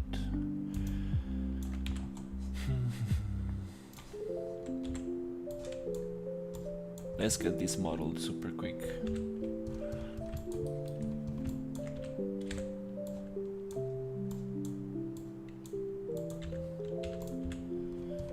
Okay, let's see.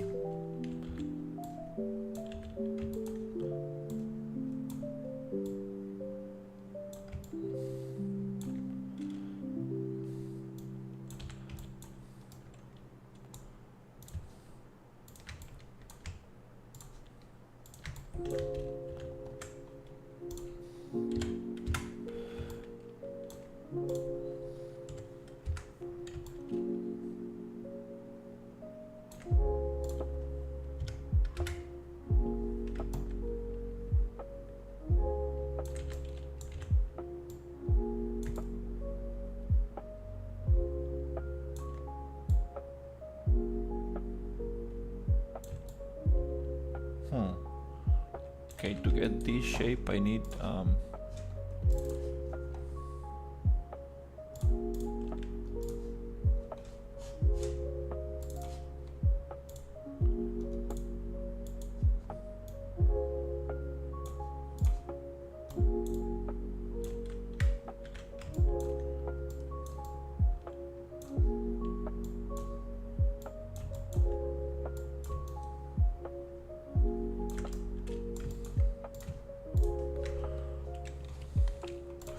get this connected, and then this one with this one, and now we have an Apple Watch.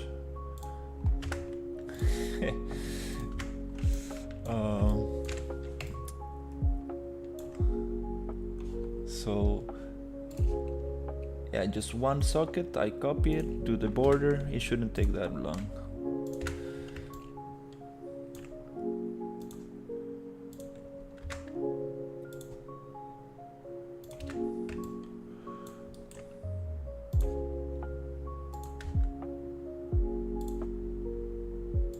And also it's nice to practice modeling a little bit. The other technique could definitely work if I had like maybe a better image, or yeah, with like proper images I think I can get away with it.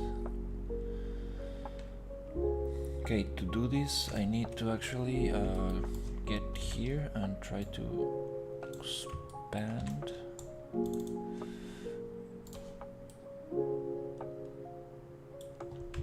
This and this one, I think it goes like this.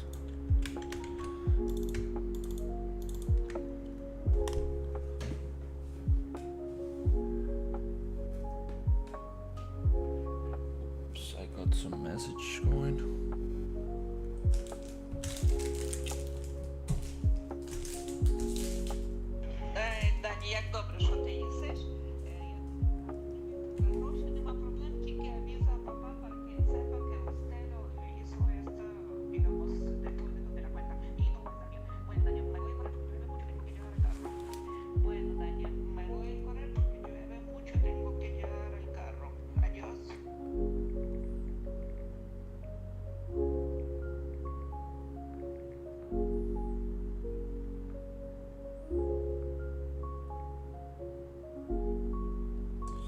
responding a quick text. Okay, good. Let's go. So, how do I get this shape to look like that? I think I need to get this going inside.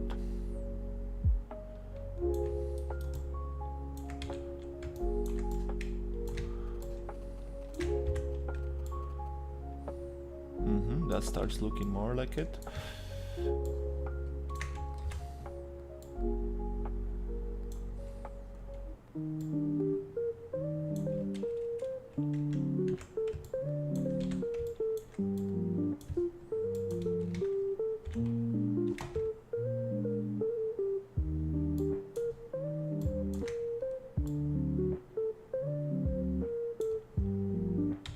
Yep.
Something like that. Let's try to just get a little bit more of this shape and continue.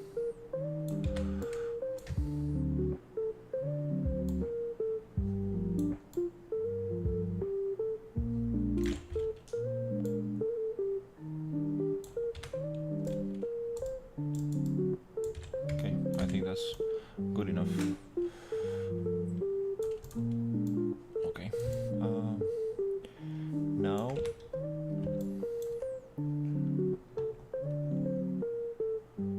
okay, this is interesting. There's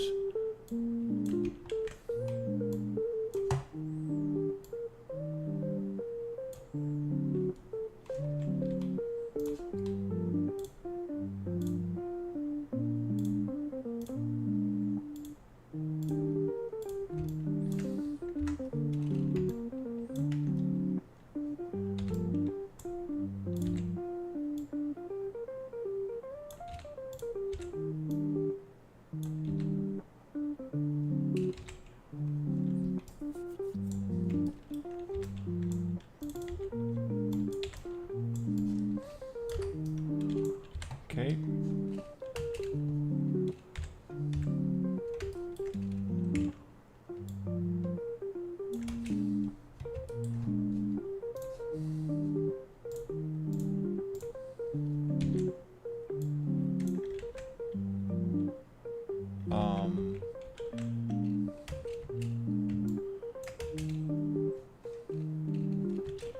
Okay, I see.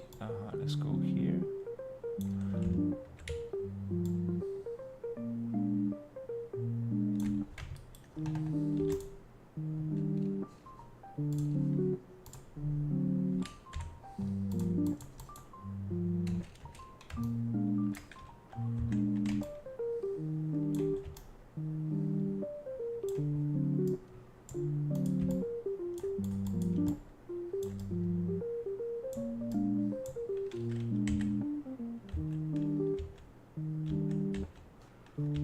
What?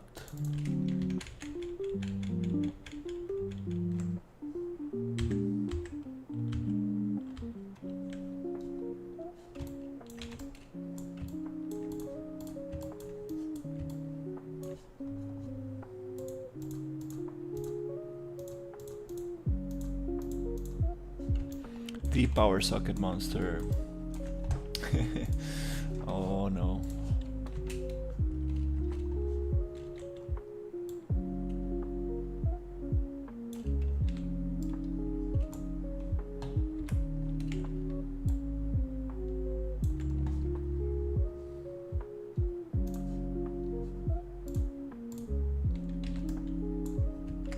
Just Maya Thing's face with tears of joy.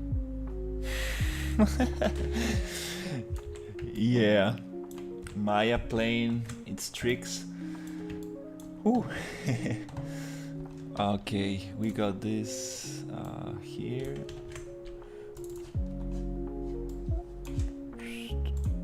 Oops. Yeah, sometimes you touch one key and it just goes crazy and you don't know what you touched. That's why it's nice to like take it very slow with these kind of programs. Always keep a nice save. So just trying to get this and this. But yeah, I didn't understood like exactly where the menu was and stuff. But like if you can like find a layer mask, I'll just look it up. I'll just look it up in YouTube how to do proper masks.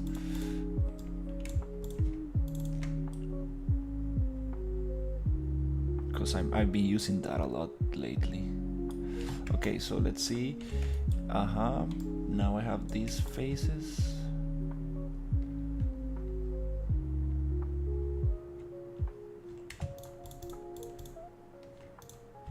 And this geometry actually goes like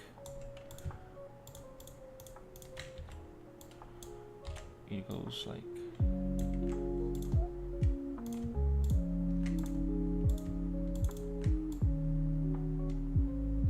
something like this.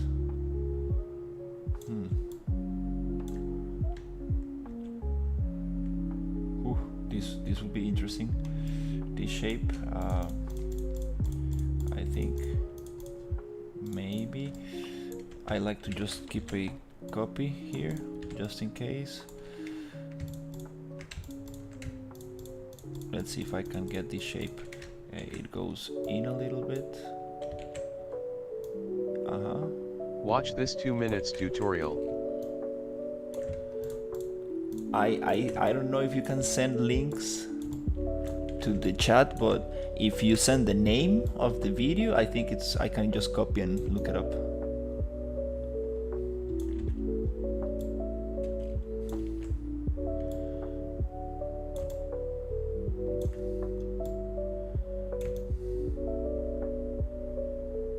I appreciate it.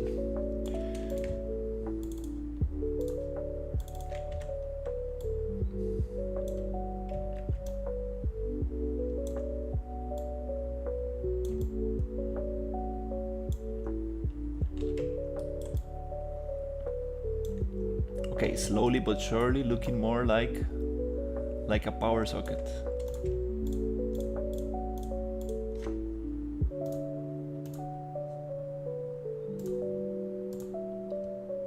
Just search layer mask Photoshop tutorial.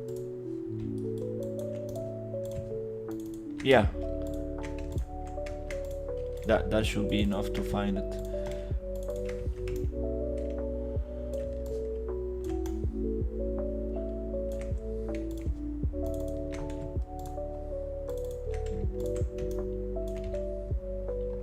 Okay, definitely not on the right axis.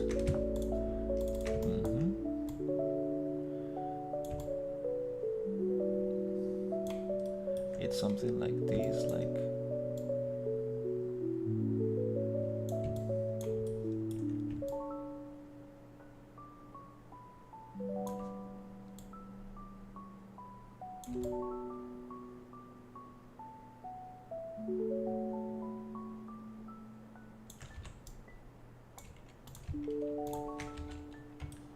and these lines are straight.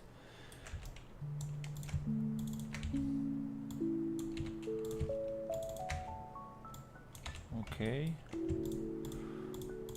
a little bit thicker.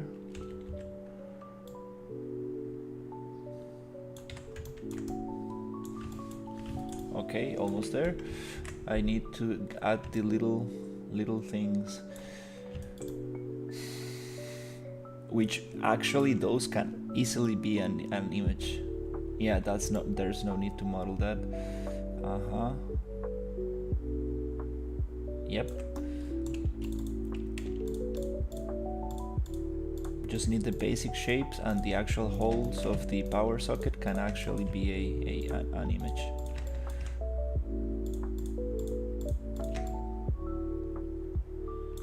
Just let me double check this right here. Get this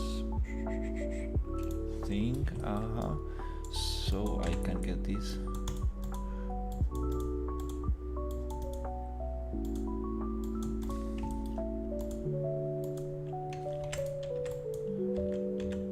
Properly aligned. There you go. Okay, now it looks nicer. And let's try to get this bevel. As always, I want to keep a little backup. Yeah, I see some problems.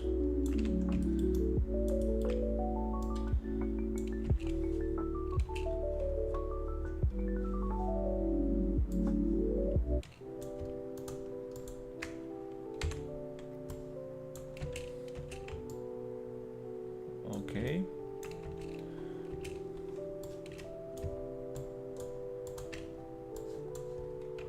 Okay.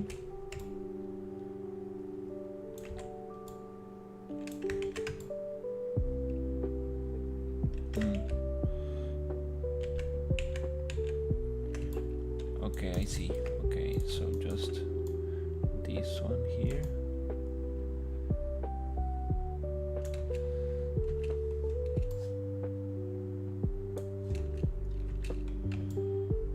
Nothing else selected.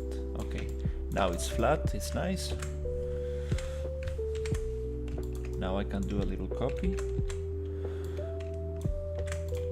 Okay, so now let's see if I can get all these edges.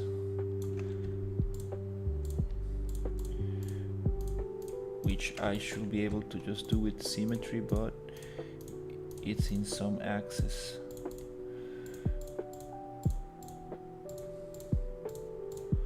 Okay,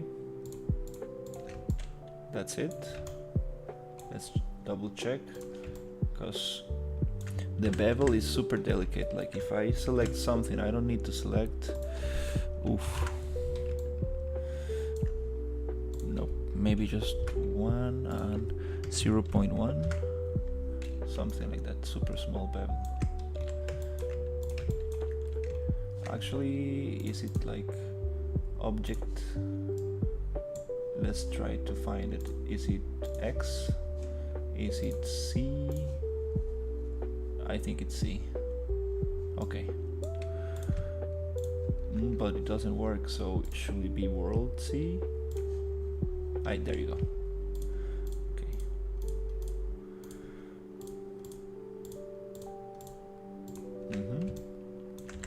Double check. Almost there. This one and this one. Okay, that's what I want. And now a little bevel, 0.1. Maybe 0.25, 0.2, yeah, something like that. Okay, nice.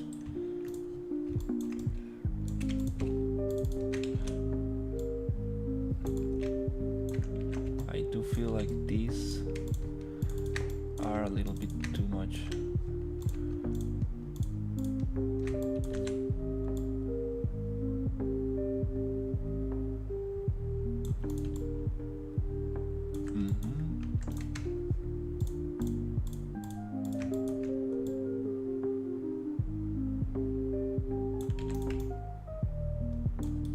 Something like that. And now that I see these loops, they have this little shape that goes around it.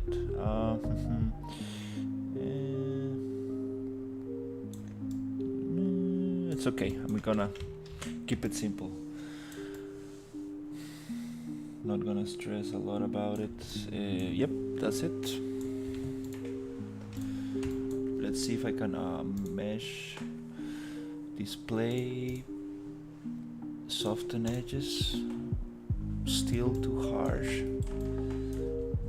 but for a power socket it's gonna be very far away. It's okay. Yeah. Okay, let's try to get this back on.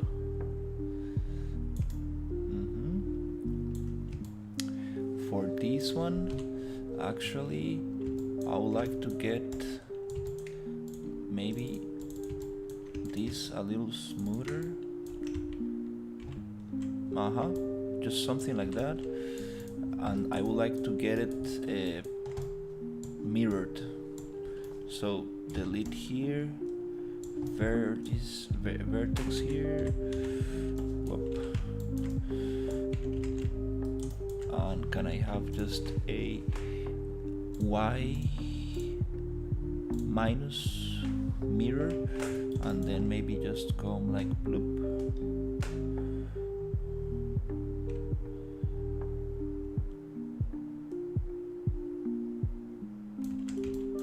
And mirror this up. Now can I get these edges to be straight? Whoop.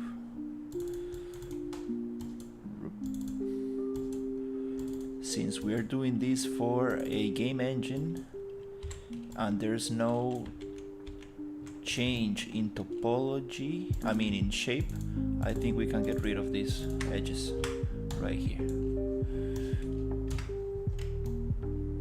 And since this is going to be against the wall, let's try to just get rid of this symmetry. I don't know why it's not selecting the thing I need. Okay.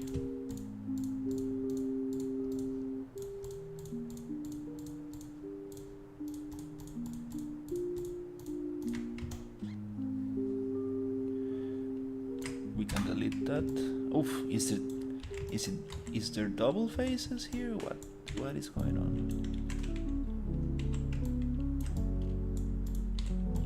Nope, everything's good. Sometimes the selection visualizer looks, you see, like so weird in Maya. There's something going on here. Sometimes it gets buggy. Ooh, not really sure, and that's kind of scary because you don't want to have those kind of issues. So the same here. Let's try to just get rid of these faces.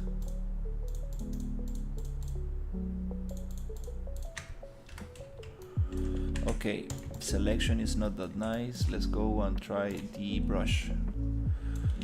Little brush.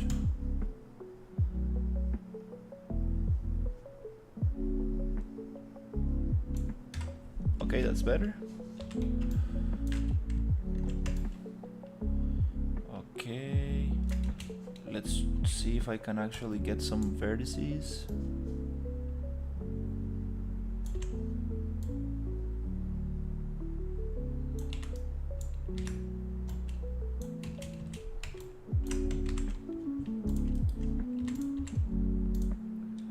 And get this aligned.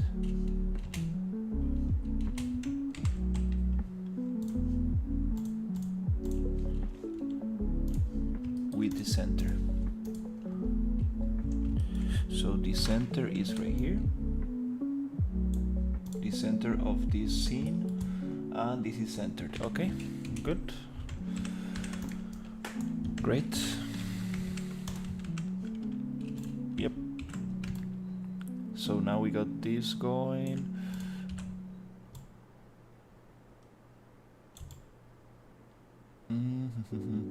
Oh, I need to actually make it not so deep. I can do this by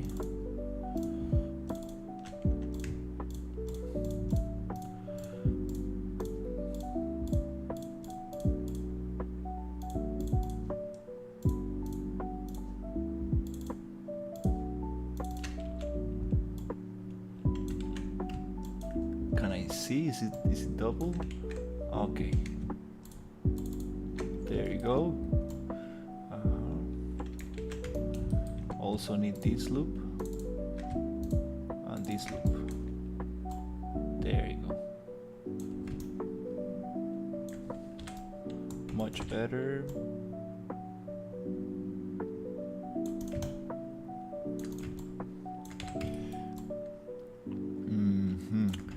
I see. I need some space for this to go through.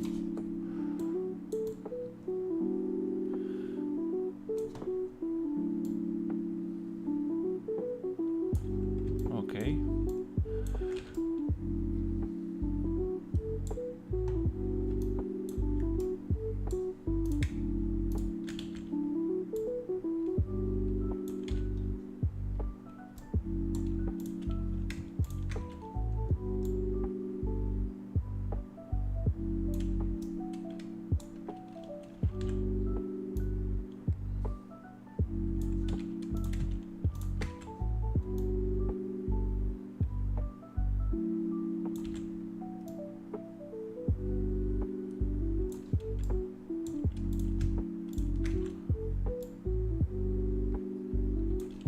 That, and these to go up.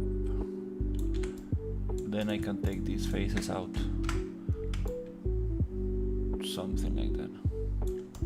Okay, can I see? Something like this.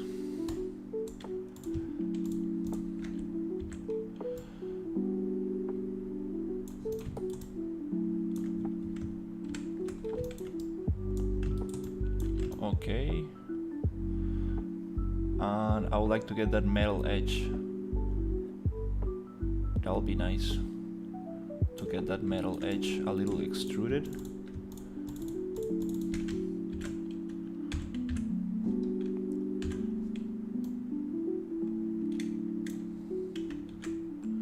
Extruded like forward, a little forward and out.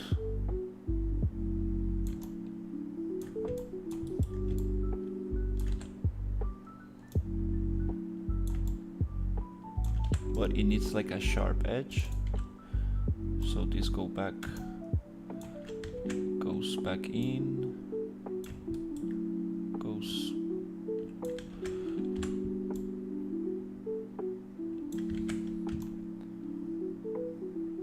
something like that.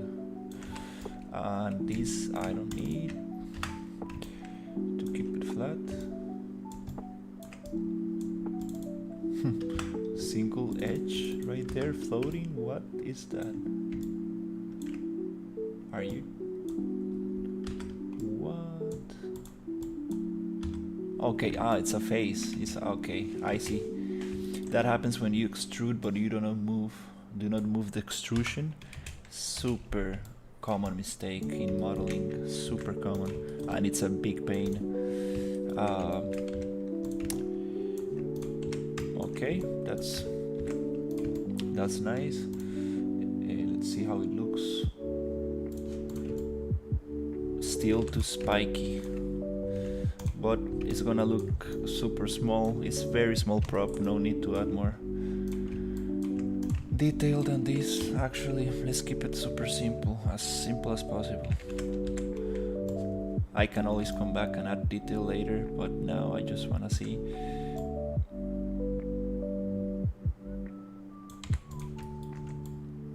That spikiness of video games.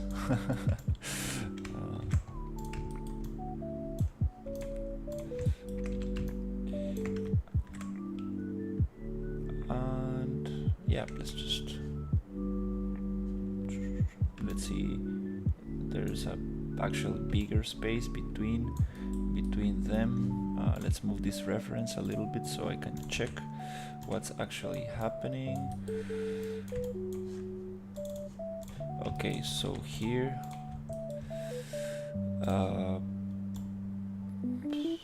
let's go here.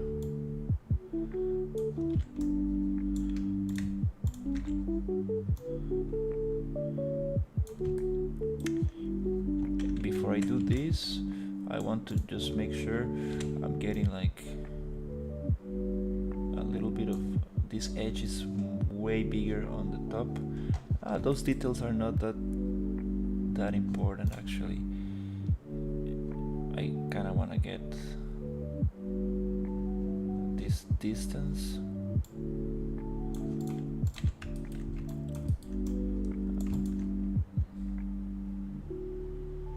And it's okay, let's see if I can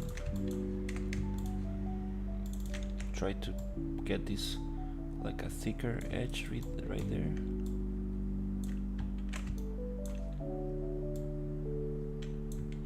Again, we have a double extrusion. When does this happen? Oh no.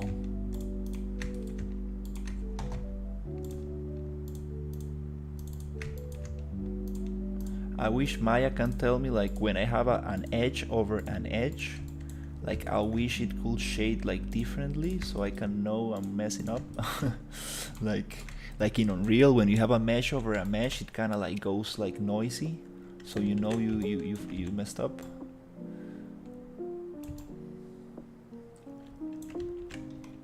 You see this thing? I don't need. Oops, but it messes up everything. Huh. Let's see. Can I actually get rid of those vertices? Okay. It's okay. Let's go on.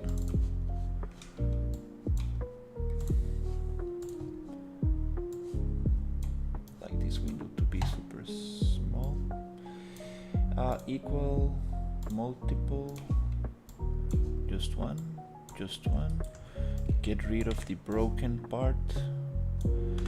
Okay.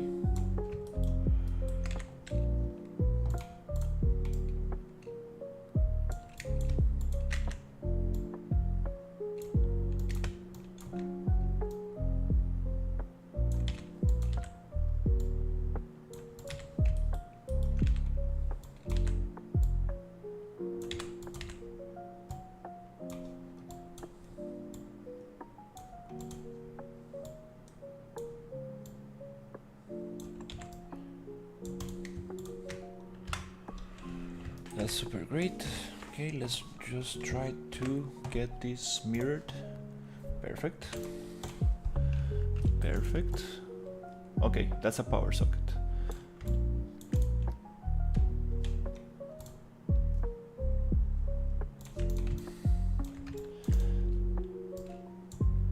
Let's try to get a little bevel.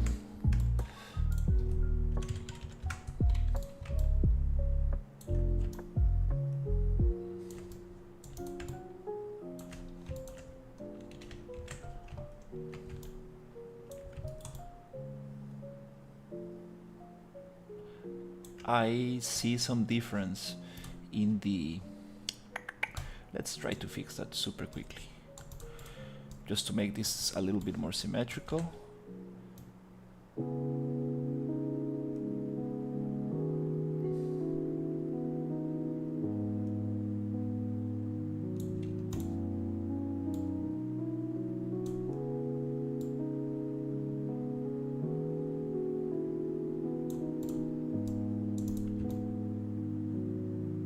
That looks kind of cool. It's super low poly though. Super low poly.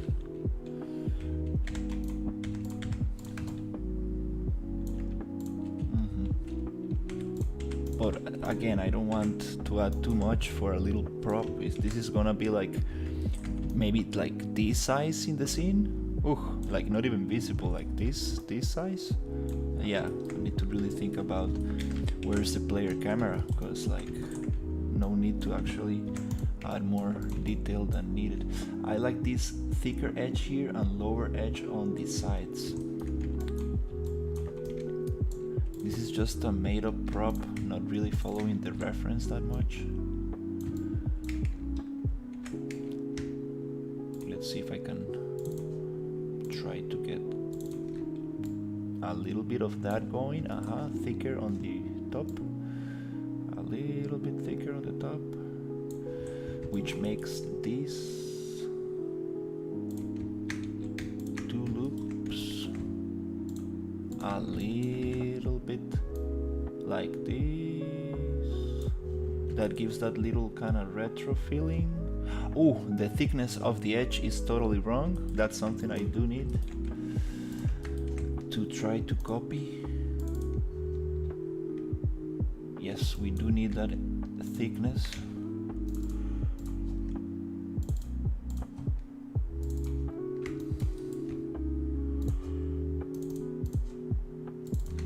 Which goes here. Even more. And oh, I messed up.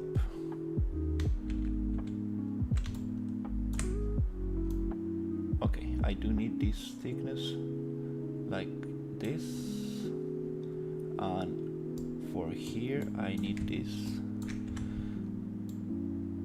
to add a little bit more. That's super nice. And actually, let's try to be smarter about this and try just to mirror this. So I'll try to just get it cut right in the middle, right there.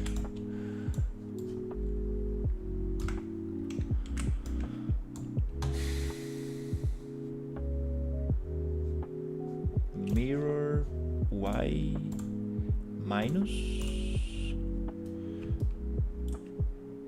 and then try to just snap it like this. That's good enough.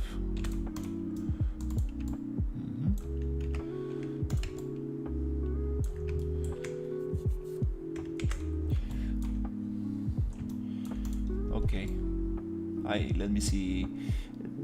We got some topology, not much. I mean, some. It's pretty low poly, I will say. I think it's okay.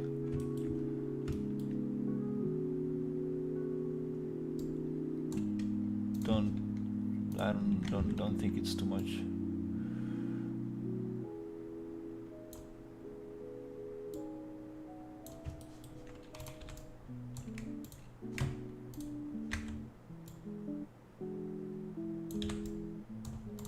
Yep, I think that's okay for a power socket. It's a little bit spiky, I know, a little spiky, but let's try to get it. So now the next step is to let me think. Again, this one will be ref plane.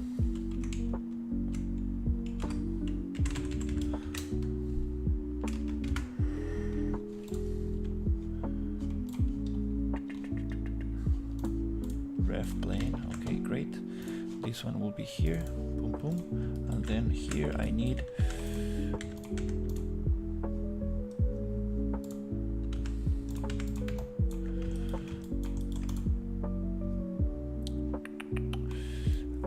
I see. Okay, we can get it a little bit nicer, but it's okay.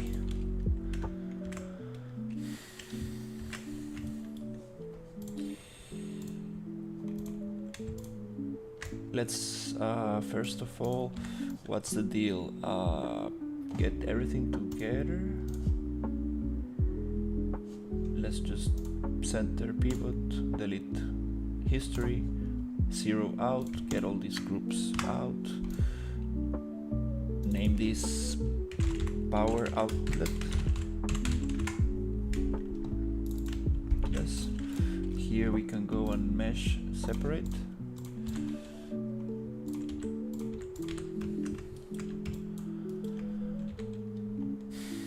And let's just make a super quick UV. Are you Hana model the middle screw or edit in Substance Painter?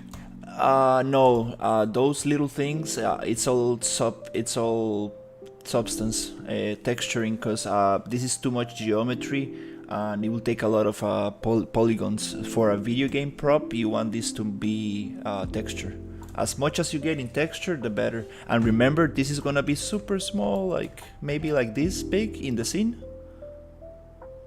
So people will say like, oh no, it looks horrible, like those spikes in there, like it looks super sharp.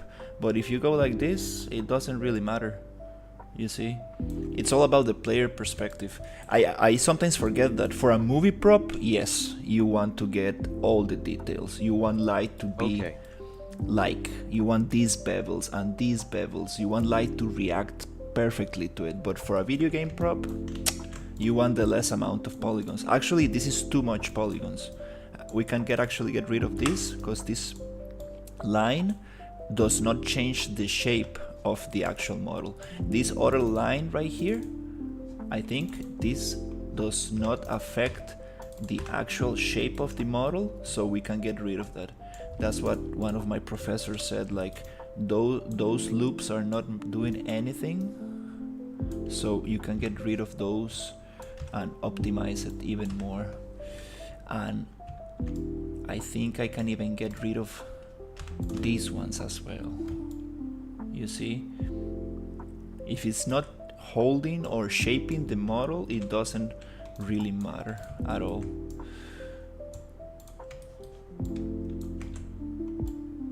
Like that. And I have some vertices here that I don't need.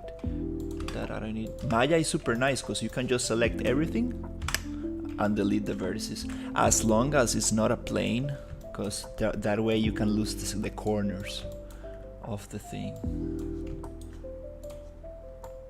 But yeah, it's super important to keep it super nice. For example, these ones do shape a little bit the thing. This holds a little bit, yeah, but that's like the lowest poly I can get. And see, I have now some shading problems. I mean, some intersection because of doing that, but I'm gonna just try to lower this down a little bit, get these two vertices up there. When you are deleting edges, use Ctrl Delete, then it will delete with vertices, or Shift right click delete edge. When you are deleting edges, use Ctrl Delete. It will delete with vertices, or Shift right click delete edge. Oh wow, didn't know that. That's nice. You use Maya too?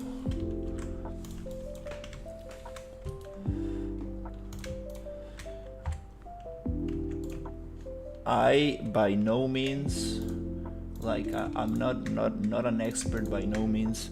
I bought a course from Flip Normals that I haven't finished yet, and I took some classes in university. I'm a 3D generalist, so they taught Maya, but they're specialized in animation.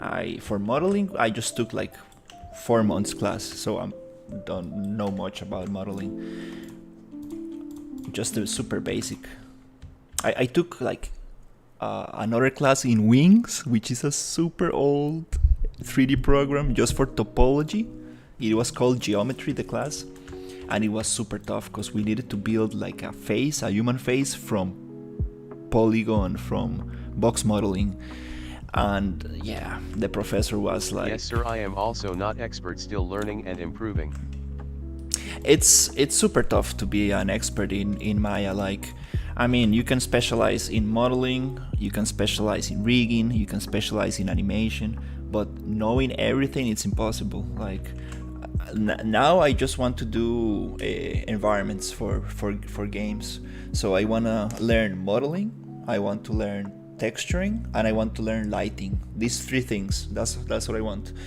And I want optimization for video games. That's what I want, basically.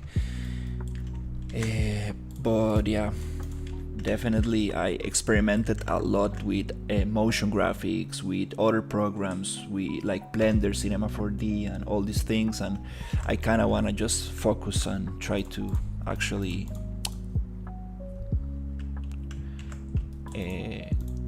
be good at one specific thing.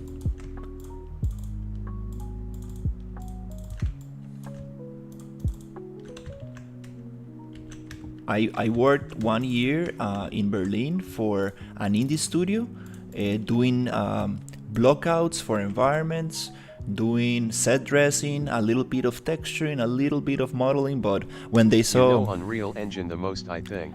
I know Unreal Engine a lot. Yes, not a lot, but I know some Unreal. I've been playing with Unreal for a long time, since 426, the version 426. And I'm good at modeling in Unreal when it comes to blockout, because that's what I did for a whole year, basically, in my last job. They gave me a concept, or they gave me, I don't know, some images, and I needed to block out inside Unreal. So it was super good. I really like that job. But my contract ended, and now I'm just trying to build my portfolio, because I applied for like 15 jobs, like maybe more. And no, I applied for like 20 jobs. I just started learning UE and found your channel. Oh, thank you. That's very cool. Yeah, so I applied for like 20 jobs or 25 jobs, and I got like 15 rejection letters, like boom, boom, boom, boom. And then I saw my portfolio, and I was like, nope, this is not a good portfolio. I mean, like, my job is not to make beautiful images. My job is to actually make game props, show proper topology, show tileable textures, trim sheets, show this thing. Let me show you. This is the perfect example. Like, this image right here, this is what you want in your portfolio. You want to make one material, which is made of trim sheets, and with this one material you want to make 3 assets. Which one material you want to do all these assets. This is what you want in your portfolio. This is proper game workflows. And then if you want, this is proper topology for video games. You see, as low poly can be. And then you need to show modularity. Where is it? Modularity, right here. You see, everything connects, snaps together, but it's super low poly. Like, there's no need for extra loops, extra vertices, and you get very interesting shapes from so little. This is such a beautiful thing. Like, I really want to get good at this. So, to be sincere, I'm not doing a great job right now with this scene. This scene is too high poly, too crazy. It's too much polygons, too much textures, too much everything. But I'm going to optimize it, and I'm trying to bring this to like the greatest, how do you say it, like the most optimized possible. You will get your dream job soon. All the best. Because you are kind-hearted. You are doing the streams for free. People charge for this type of content. I appreciate it. No, but like you need to like realize that the real pros, like the real like crazy good like environment artists, they simply don't have the time. They go to a studio, they work for 8 hours, and they go back to their house, and they need to rest, they need to spend time with their families. It's not like they don't want to share this knowledge, you know. It's after years that they actually get some time off, that they actually start teaching these things. Because when you are an industry pro, like, it's so demanding, like, that, I mean, I heard people talking about this, like, they just want to go home and rest. That's what people do. But if you want some good courses, like some serious great stuff, I recommend you ArtStation Learning. This is one of the best courses for free right now. ArtStation Learning. let me show you this course right here, Advanced Environment. Oops.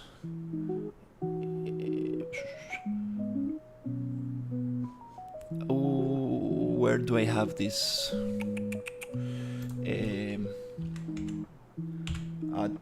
Advanced Environment Art. I'm so bad at typing because I have my microphone right in front, so it's kind of hard to. There you go, right here. This course right here, Advanced Environment Art in Unreal for Unreal Engine from Decagon Studios. This is probably the best course I ever seen for free. And the guy, one of the instructors, is the head of Decagon. These instructors are super, like, these are top artists. Seriously, actually, I can follow them all right here. Let me just send it to you right here. This is some serious stuff right here. Advanced Environment Art on ArtStation Learning. And I haven't finished this course. I did it's very intensive. It's very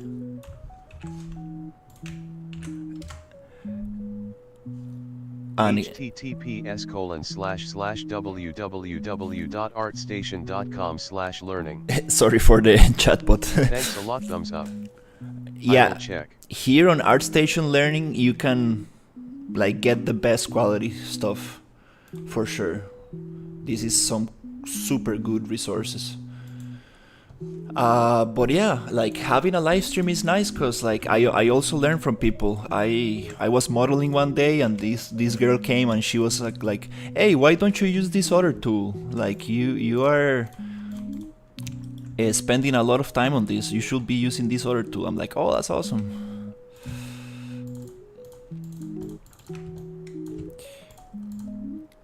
Yeah. In my studio, in the last studio I worked in, there was this guy, like maybe like 22 years old. Wow, like impressive. He was like absolutely impressive. I was like, all right, I need to like pick it up. I need to learn some stuff because like this guy is too good to be so young. And the good thing is that I taught him some stuff and then he taught me some stuff, but I was super impressed just with the amount of focus he had and the drive and like, yeah, such a good artist. He's gonna be a great artist. He is already, you know, but he's gonna do some very good work for that game. Let's see, F5. So let's just set some materials and start actually getting the fun part. So here I just want to set some materials. This phase, let's call this oops, I have this let's call this material power socket.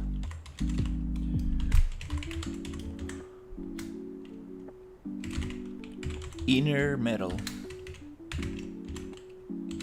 something like that. Okay, and then let's call this other one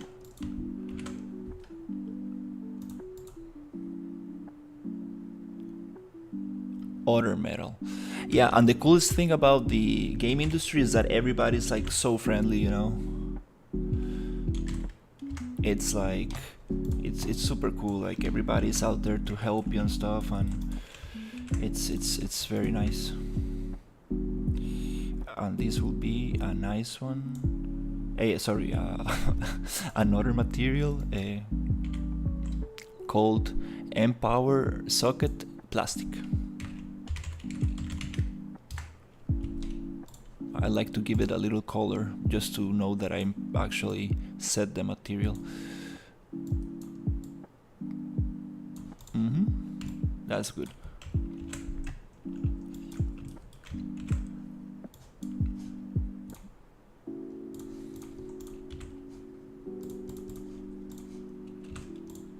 It seems like a super small prop, like insignificant, but like I find joy in these little details, like, because when somebody goes close, somebody will look at it, and it's like, okay, actually, it looks nice. It's actually catching the light properly. And at the end of the day, it's so nice. I'm enjoying modeling much more these days. So, oops, let's call this just power socket static mesh. So SM power socket. Just a little organization right there. So you go into Unreal and you can put SM for all static meshes, M for materials, T for texture. It's a quick way to just organize. Every studio has their own way of organizing, but that's a very common standard practice. Let's go into power socket with smoothing groups on, which I don't actually have smoothing groups, but okay, finally we can start getting some fun in Painter. Okay, we are going from this to something more nice. Let's see, power socket, power outlet, discard. All right.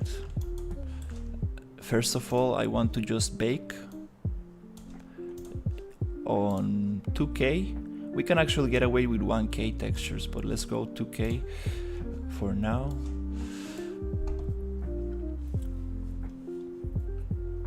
Okay, that we have a nice ambient occlusion, so we get a better idea of what's going on. Then I just want a reference image to see what's going on. Let me just, I need to clean my desktop. I clean it every day, and today I think I messed it up again because I worked in a bunch of props. Here we have plastic. So plastic is super easy because we have some default material for it.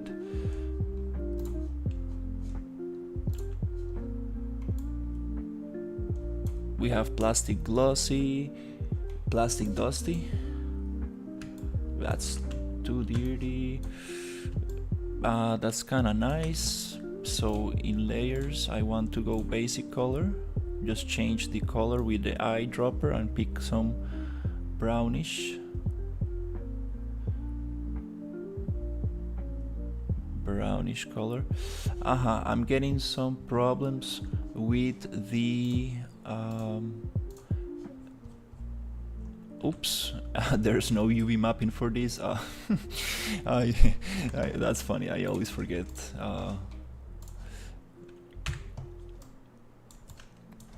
It's an automatic mapping, but I still need to go on fold and layout, which is Control U, Control L, just to have these pieces, because when you're baking maps, you don't want any UV shell to be on top of each other. If not, you get artifacts. So edit, project configuration, and re-import the power outlet. Preserve strokes on mesh. Let's click this button to render and then rebake. So we have this problem solved.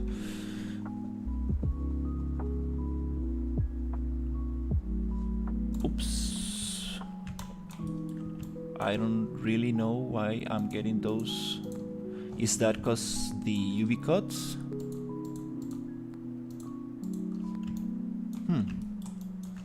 Interesting. Is that because of a mask? Oh yeah, it's probably because of scratches. Oh yeah, edge damages. We don't really want this. Yeah. This one mask is too harsh. For low poly meshes, super harsh. Okay, So this plastic actually, it really doesn't feel like the reference. So I think I'm going with my favorite plastic, which is more glossy. This looks kind of nicer. Again, plastic color, a little bit brownish. Scratches are crazy big. Can I get the scratches to be less? I don't want them to be sharpened, and I want the scratches to be super low.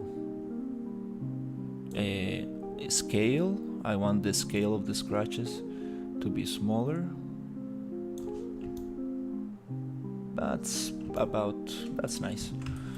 And I don't want them to be so visible, so let's just come here and make the visibility of these scratches, oops, right here, a little lower. Actually, yeah, I don't want this mask. It looks already nice with that variation. Sometimes when you use too much masks on top of each other, it really doesn't work that well. This looks like a disco ball. It doesn't really. Yeah, it's too low poly from this close-up shot. Let's go into roughness. I want more rough, more. Don't want it to be so shiny.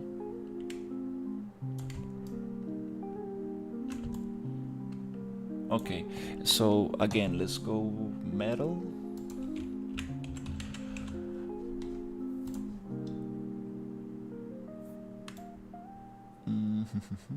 Interesting. What kind of metal can I use? Substance is so good for metal. There's so much stuff.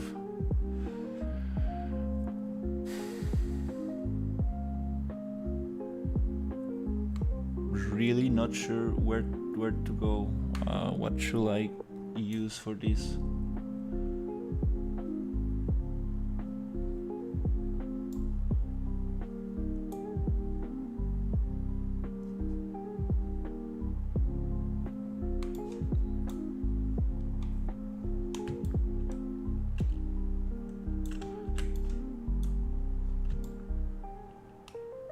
Kinda looks cool.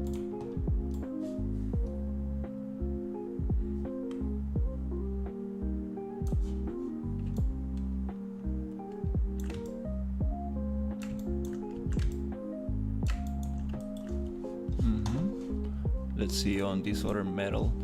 Let's check it. And this other metal, I want it to be yellowish. This. I actually need to activate, change a little bit of the settings, because I want to see how this is going to look in Unreal. So just activate post effects, tone mapping. This anti-aliasing makes the edges a little bit cleaner. Activate color profile, Unreal Engine 4. This color profile, you can download it for free. Rockstar Games dev shared it. Super nice. You see? Now it looks totally different, and I need to actually adjust a little bit.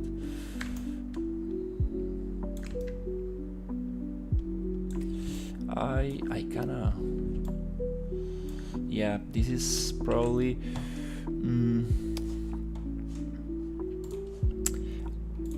I think that I might add some geometry. Yes, I think mesh separate. Let's just do a super check. Can I go mesh smooth?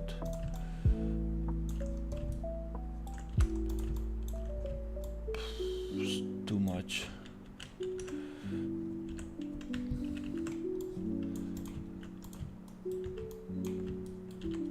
Where can I add geometry so it doesn't look that?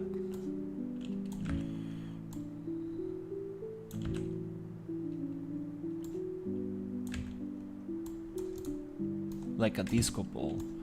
Let me think about this. Maybe get these two loops and bevel them so it doesn't look like that.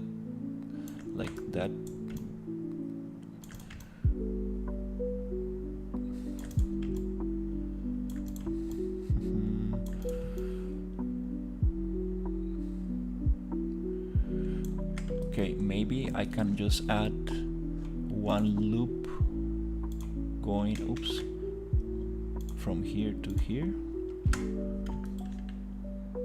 just so I can break this flat shape.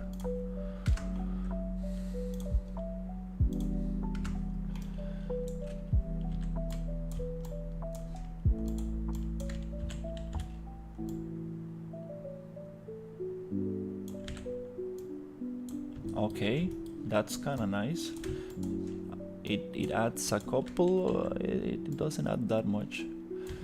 Oops, let's go up and to the right, to the sides. Breaks a little bit the sharpness.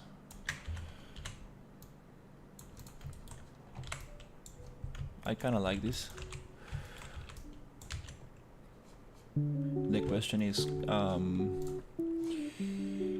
can I put this back?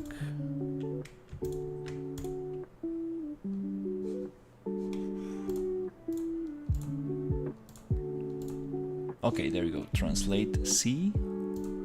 Can I put it on 0? There we go. And can I delete this one?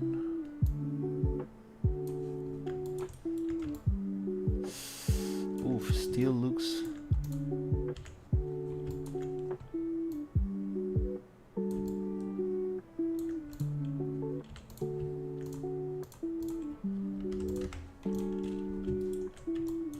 Is it duplicated? Okay.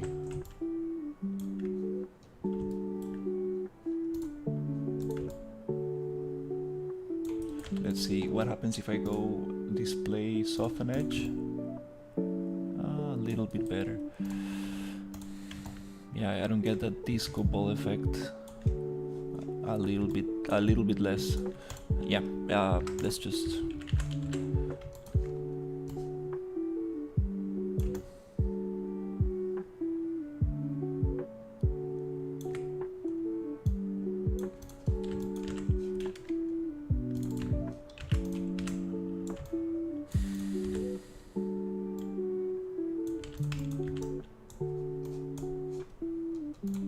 Mesh combine. Let's get these just cleaned up.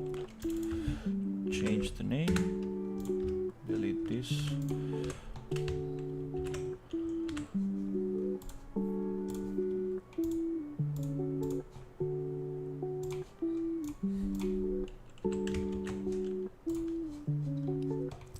Yeah, that disco ball effect, I don't want that actually.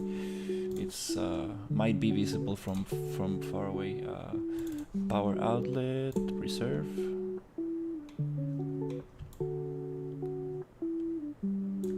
I gotta paste it. This happens when you change the name of the material. It's okay.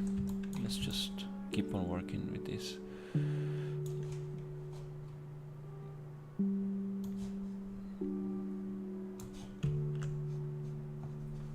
Let's go into just 3D only. Okay, that's better for the plastic. Still a little sharp in there, but okay, I'm not gonna... maybe it's too sharp still. Let's see, plastic.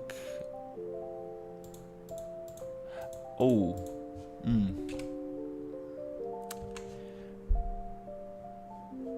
yeah, that's not that good actually.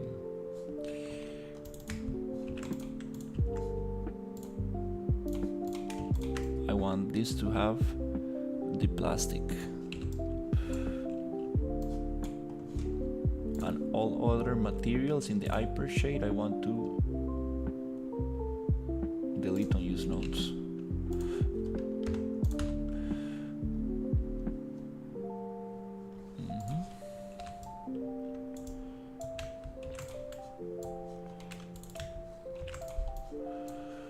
Mesh combine and get all this together.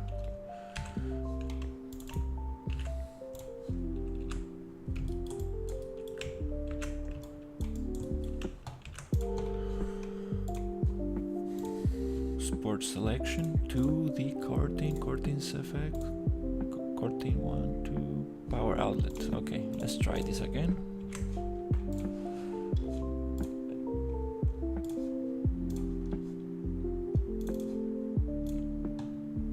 Okay, good. Good. Now we have a better shading. Nicer shading.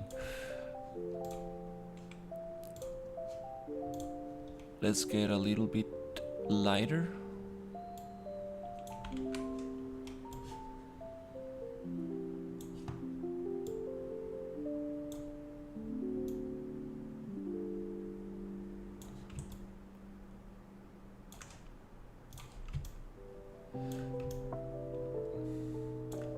And actually this is not so bright.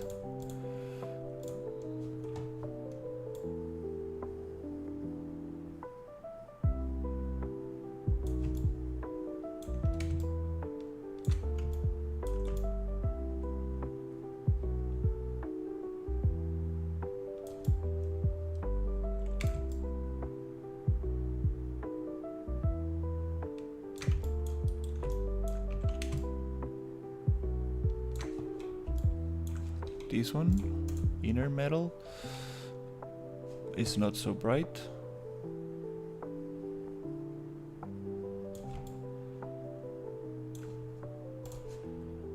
This one, it's a little bit yellowish.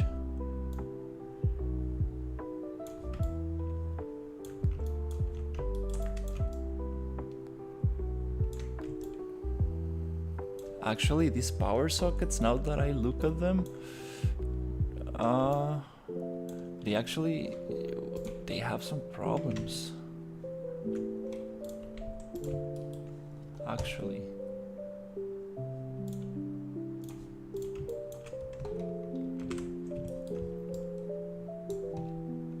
Yep, I think they need to go like this.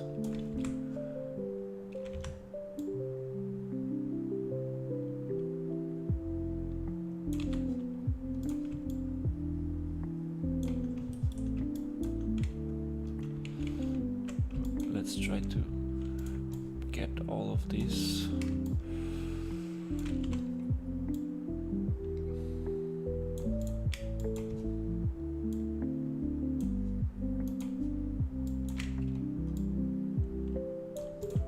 Okay.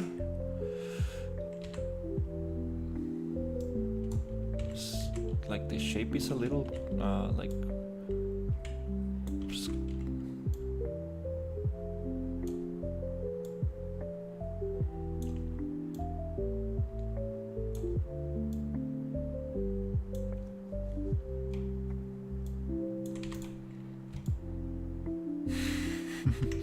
it's an interesting shape actually, yeah. It's a little kind of flat but like rounded. Huh, difficult shape.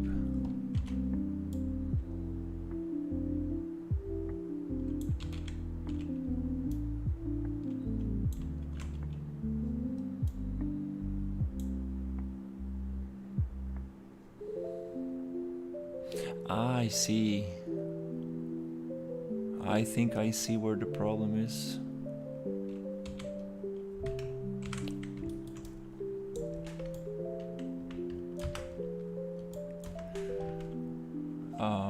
Yeah, I think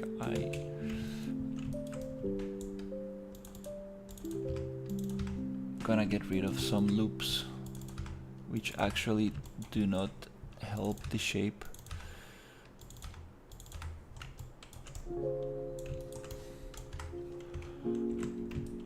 Because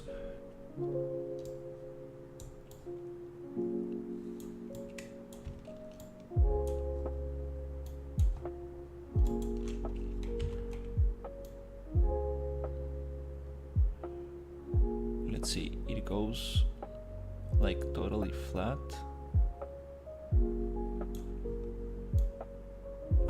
That's more like the shape.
Okay.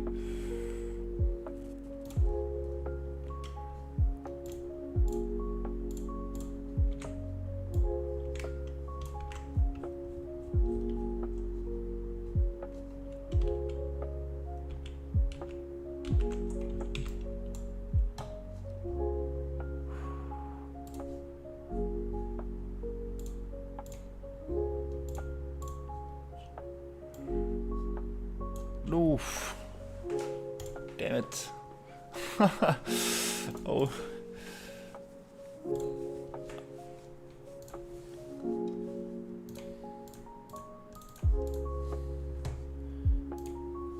Got crashed. Damn.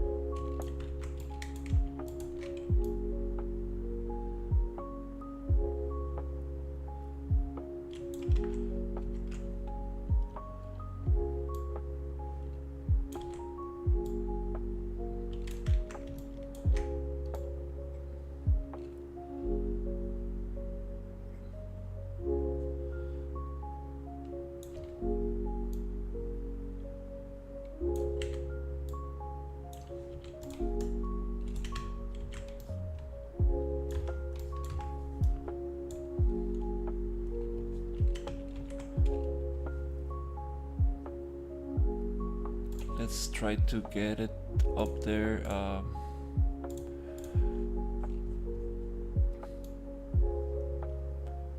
Is it? Recently it's crashing more frequently for me. Yeah, Maya, it's been famous for not liking some commands. Sometimes when I use the multi-cut tool, in some ways with mirror it crashes. Also the edge loop with mirror, it crashes. When I use the mirror tool, sometimes it crashes. There are some tools that Maya don't like. Doesn't like some specific actions that you need to like be careful of, at least save before you use them. It's not like random crashes, which is very good. It's just when you use a specific tool, sometimes it's like, oh, I kinda knew something was happening.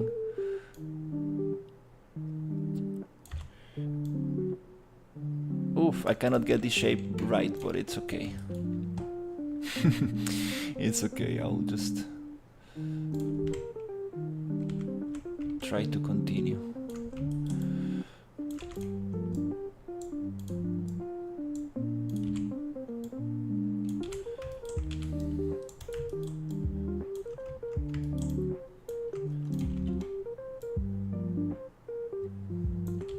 It's like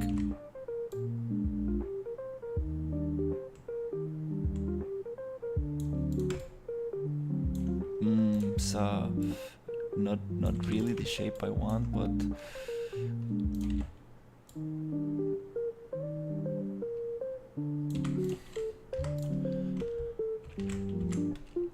let's go. And this is always the same case, like I'm like, oh, this is a quick prop, just gonna make it super quick. And then I spend like the whole day in one little prop.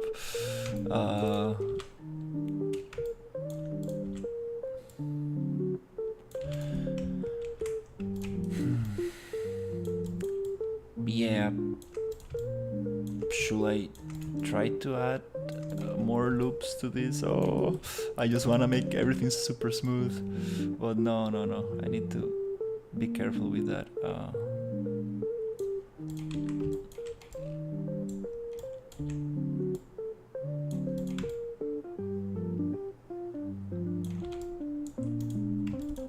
All right.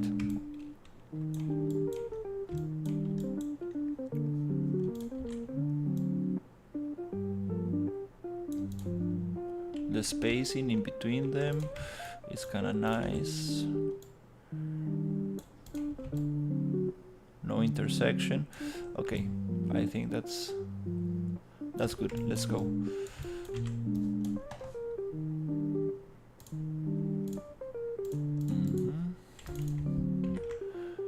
This is a SM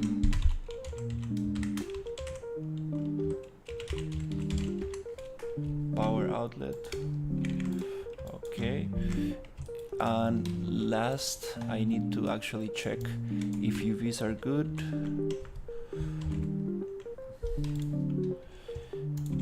I cutted this here, so might as well just get this UV super quickly attached.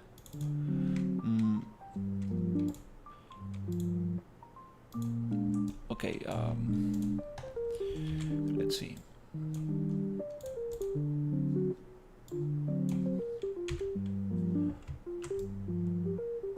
I want this edge. Okay, it doesn't wanna select it. Okay, there you go.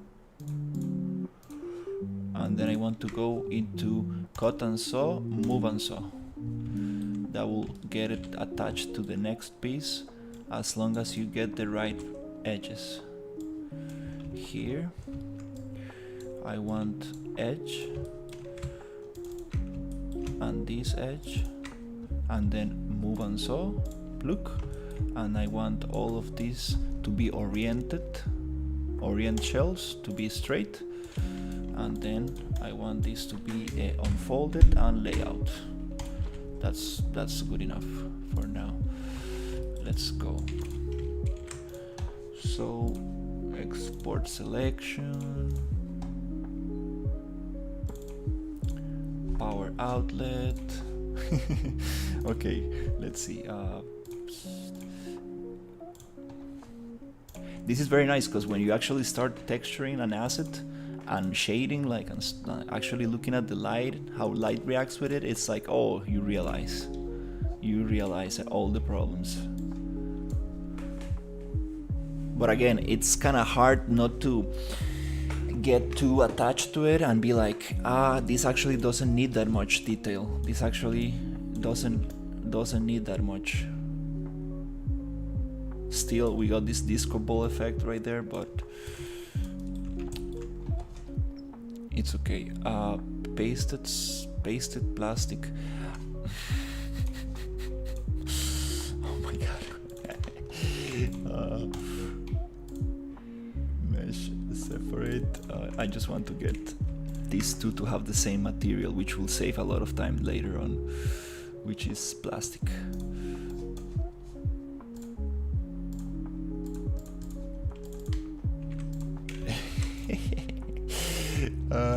It's funny how I'm doing the same thing over and over. Delete unused nodes. Okay, let's go.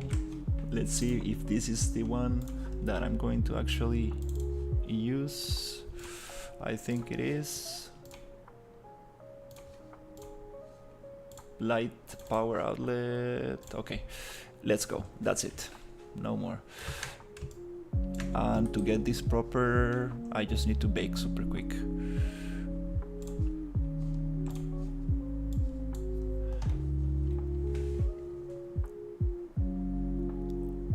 Yes, that's it. That's it. Okay, this metal right here, I would like it to be the other metal. I would like it to be these other pasted layers we don't actually need. This, I would like it to be like, it's a kind of bronze color, but it's an interesting yellowish silver color.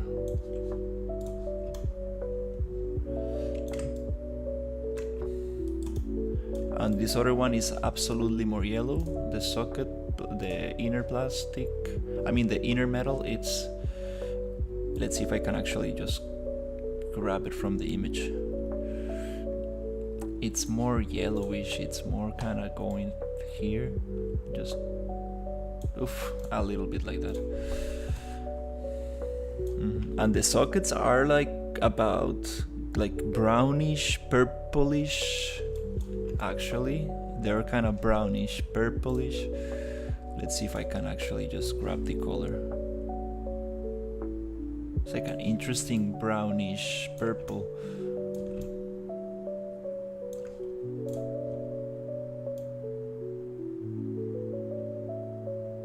Which will make contrast with the yellowish. It's nice. Okay, that's good. Now let's get the actual details. Let's do the fun thing, which is the just get this texture. Bye, it's 1 a.m. in India and I need to go sleep. See you tomorrow. Thanks for all this amazing live streams. Thank you so much for hanging out. Have a good night.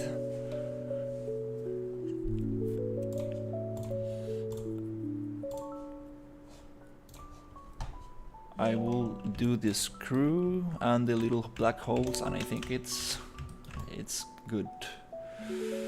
Okay.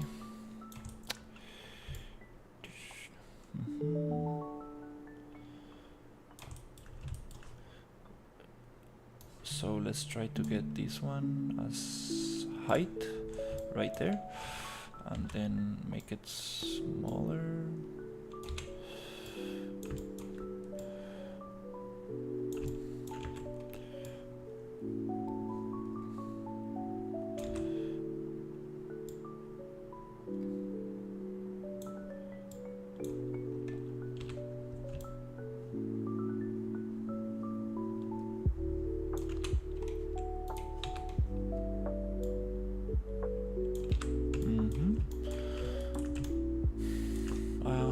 Let's see. I usually like to add just a little layer of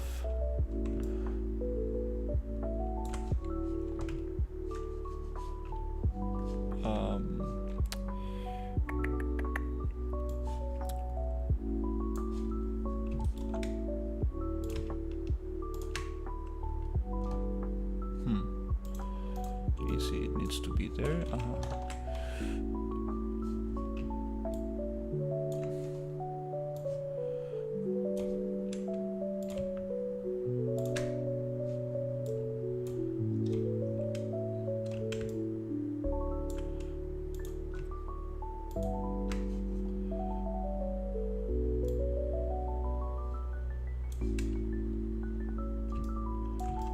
Without roughness, just to get an illusion.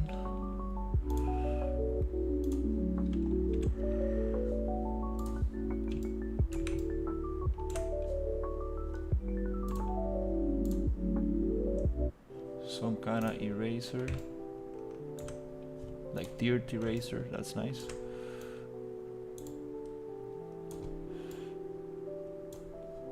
And then just blend.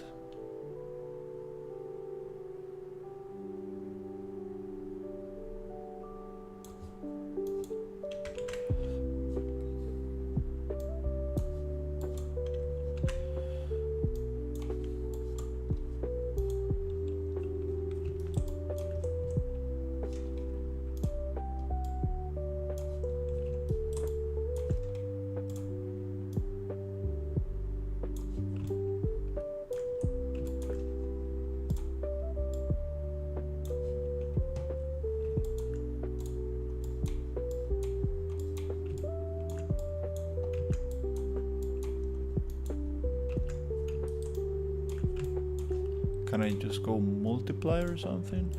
Something nicer? Divide, no. Needs to lighten, darken. Just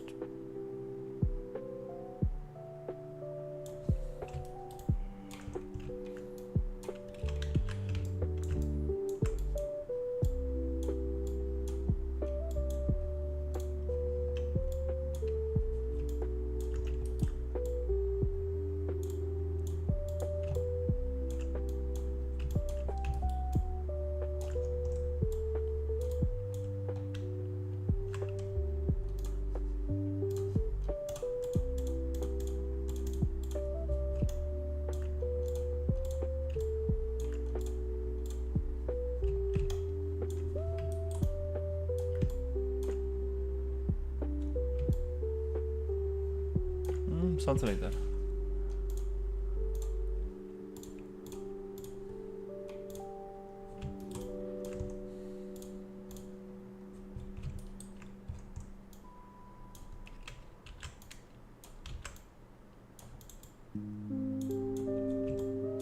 Okay, anyways, let's continue with plastic and then add some shapes. I need just some basic shapes. Let's see what we got. We need some square. I need some square stuff.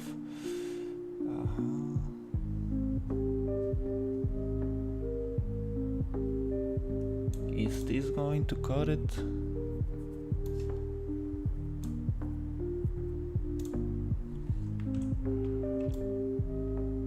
Yes, but I want to get rid of this edge. So I need to just use it as mask.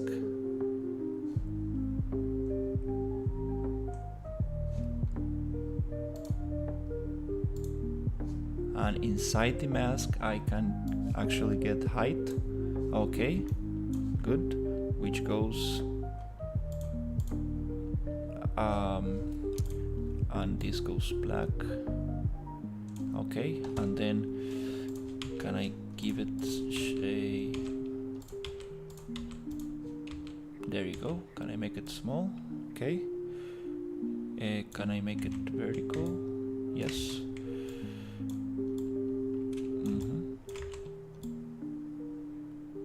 Now the question is, can I make this go the other way with the height? Adjust, invert. Let's see. There you go.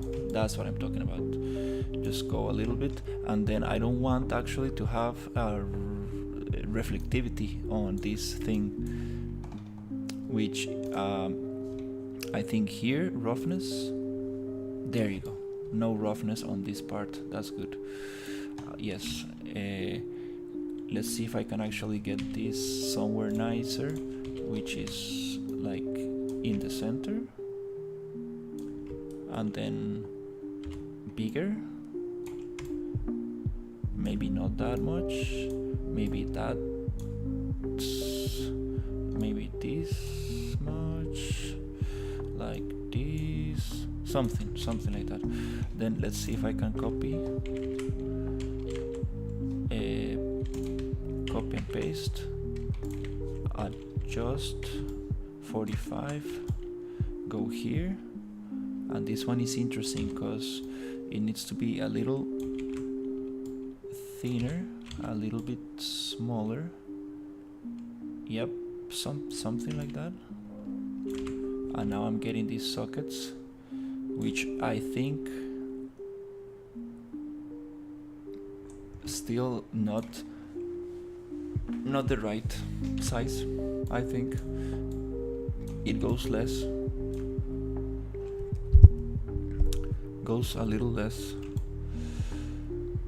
And there's this super interesting effect, which these two things go together, but that's going too far. Like these little things touching each other a little bit. and I only see it here. On other ones I don't. It's like a little holder kind of thing. Not really sure how to get that effect going. With the hardness, with the squish, no, not really sure. Okay, is proportion okay?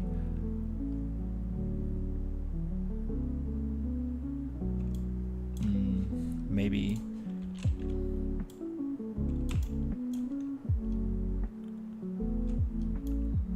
not.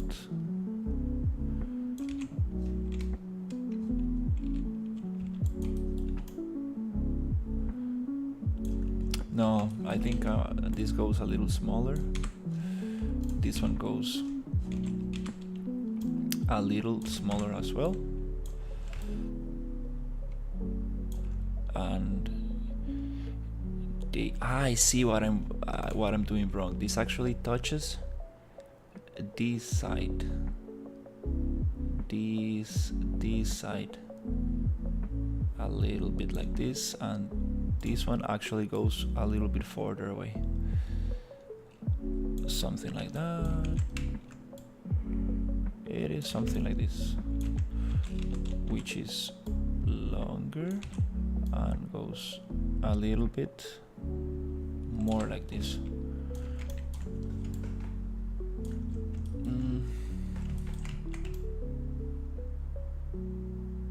I don't know what it is, but it doesn't feel like a socket. Like a power outlet doesn't really feel like a power outlet.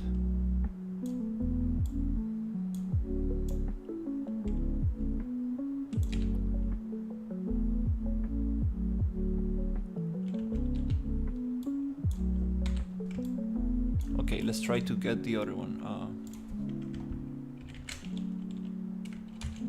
which is this one. Copy paste.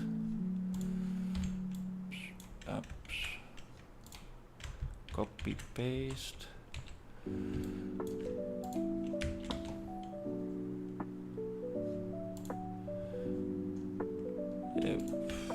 Copy paste. Okay, sometimes it doesn't want to.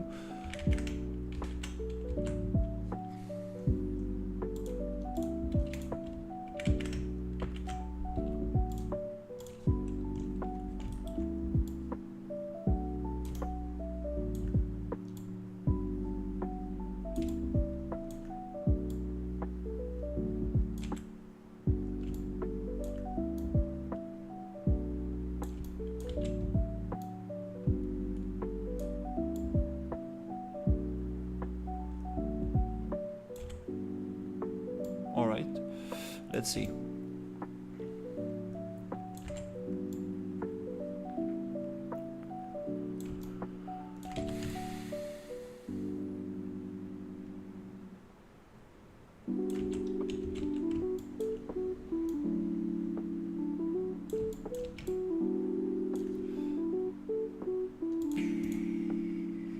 Okay, let's go.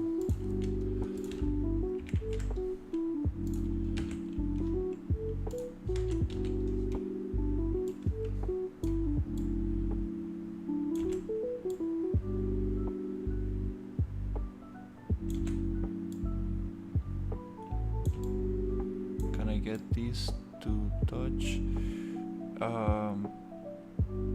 maybe here.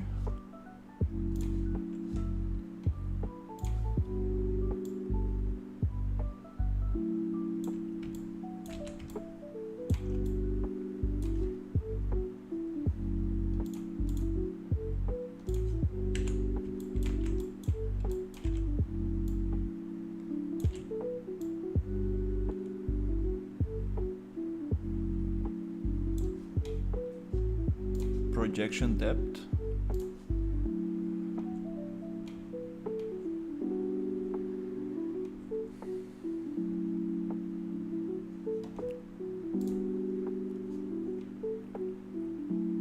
Projection depth.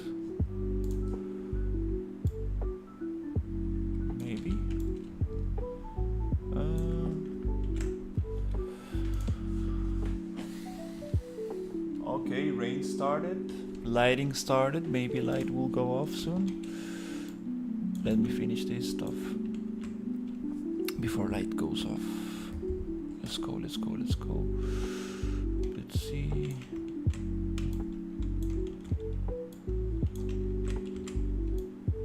Oh, I don't really get why it looks a little bit cut like that.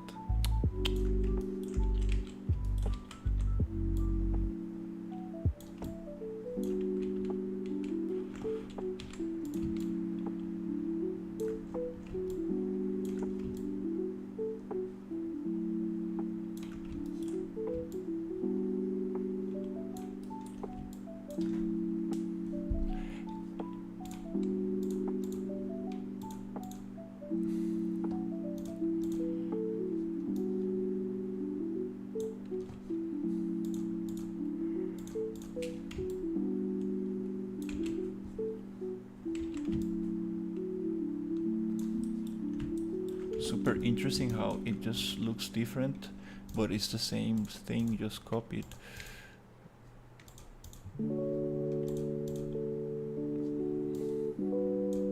Okay, it's okay, let's go. This one.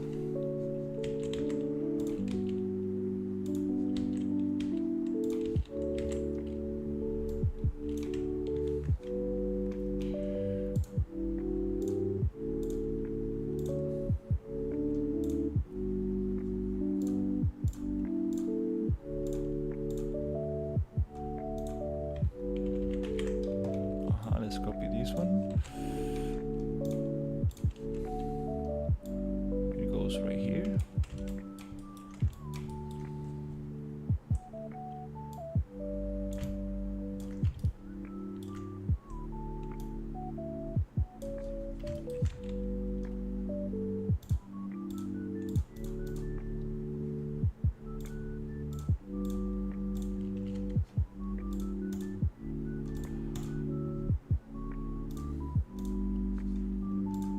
Okay, so this one.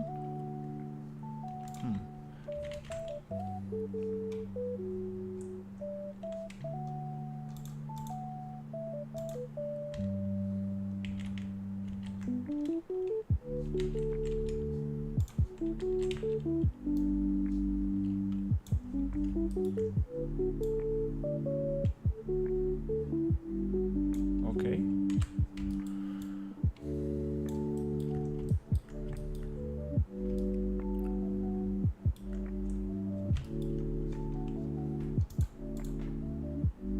Let's copy this one.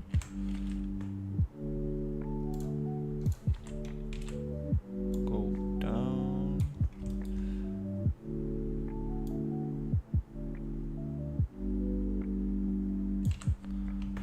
Let's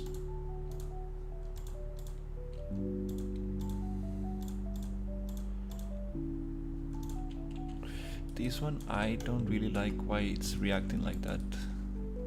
I don't really know why is it reacting like that. Seriously. Let's go here.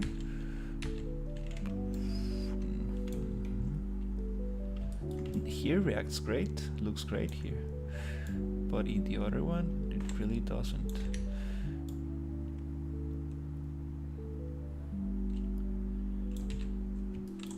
I kinda wanna make it a little smaller right here.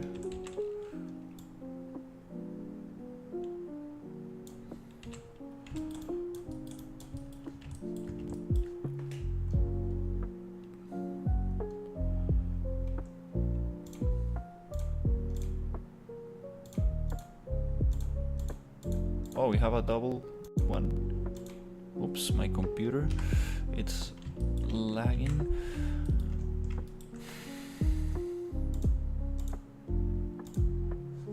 We have a double one again. Oh nope, it's okay, that's okay.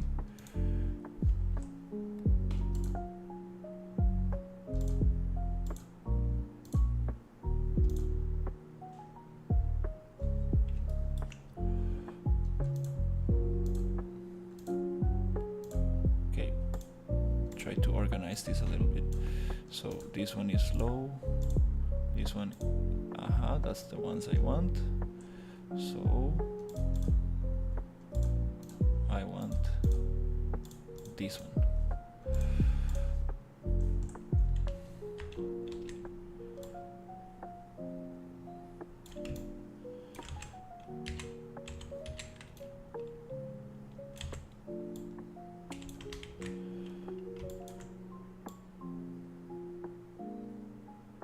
Projection depth.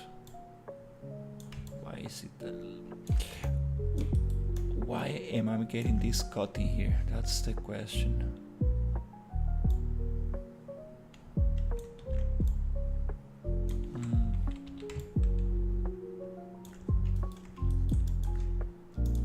Okay, it's okay.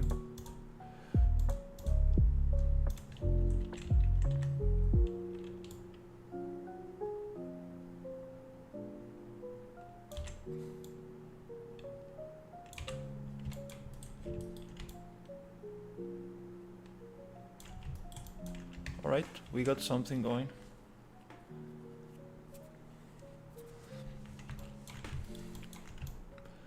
Yep.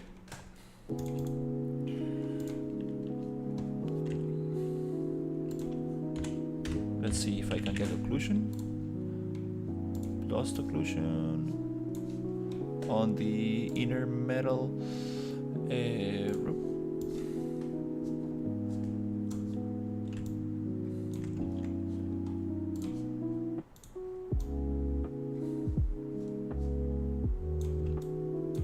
Maybe this is not the mask I want. Maybe it's occlusion strong.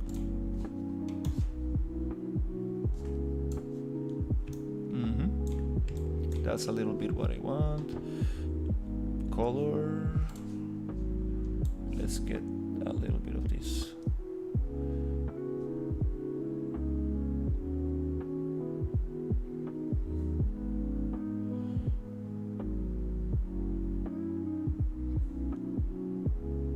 A little bit of that, but go just tiny bit. Maybe mask on the mask editor, just balance. Kind of want like something like this, but not so harsh.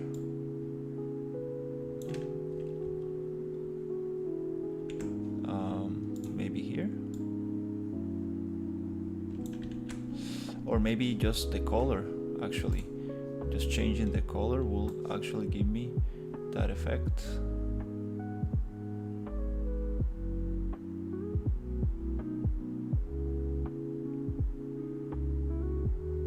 Oops.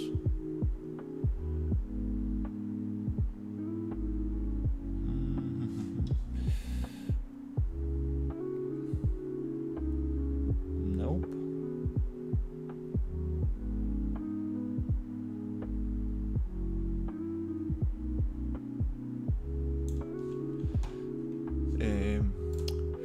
Mask texture.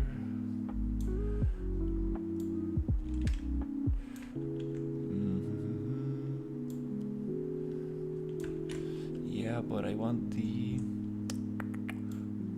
nope.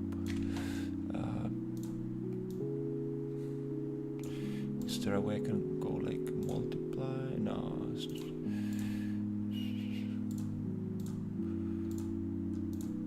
Just brightness.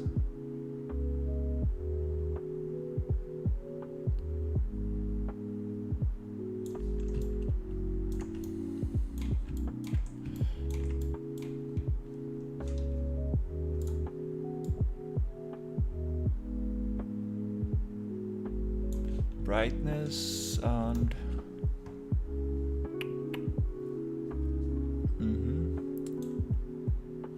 just color. Yep, I need something more like similar to what I have.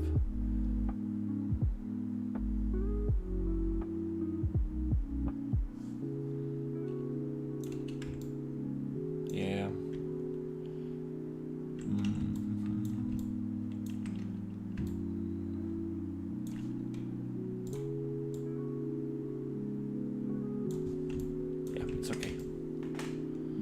That's much nicer.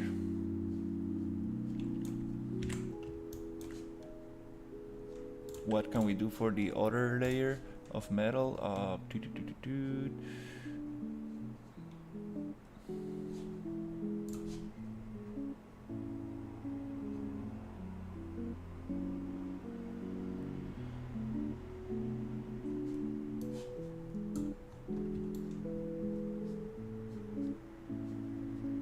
It's kind of cool.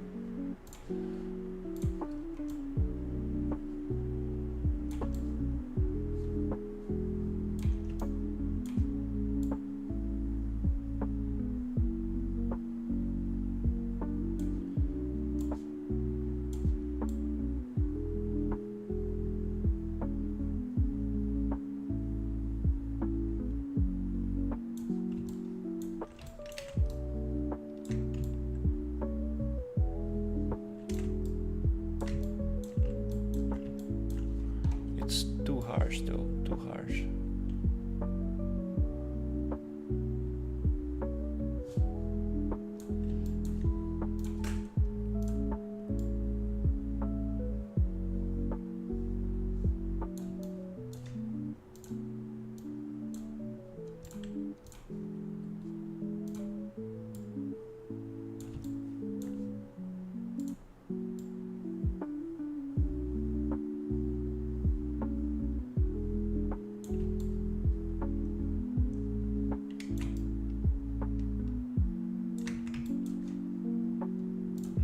Inner metal.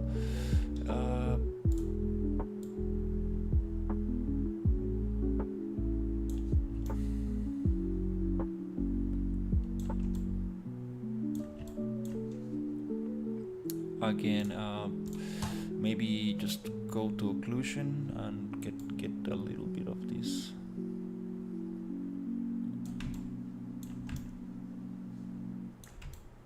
Okay, just to finish this, I would like to add some dust, super quick dust.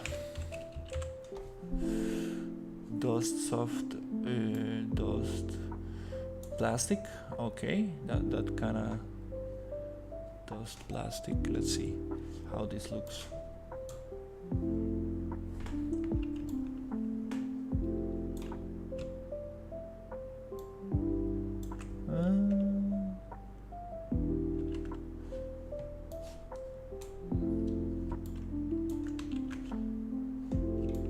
Oof, this is not inverted. Why? Because it's flipped. I see. I see why. Good thing I saw this.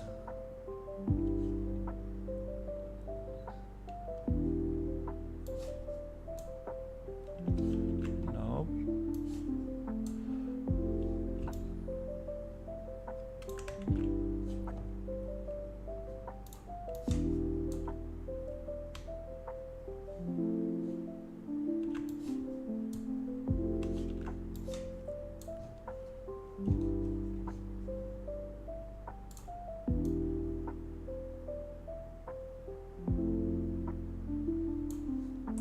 Where is this texture coming from?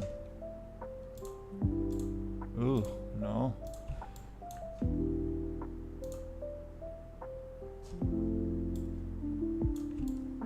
Nope, absolutely not.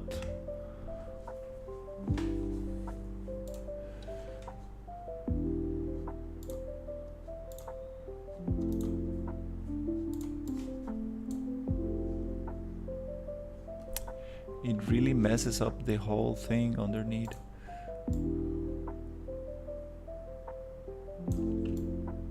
Nope, it's not worth it. What I need to fix is actually this. So here it goes in, okay, but here it really doesn't get the job done.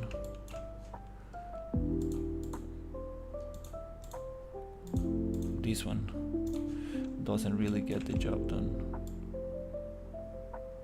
Nope. Is it inverted? That's why. That's crazy. It's not letting me.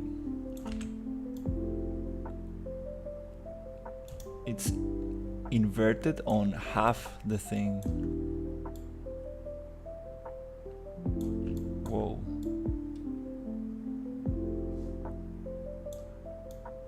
Here is good and then it gets inverted. Are the normals flipped or something? There's some weird stuff going in here. Most likely normals are flipped or some kind of thing like that. Here, yeah, these are flipped as well. This should go up.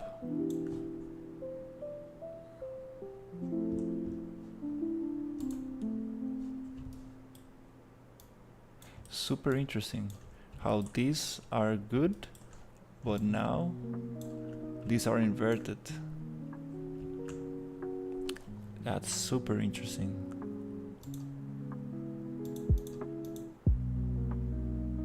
Huh.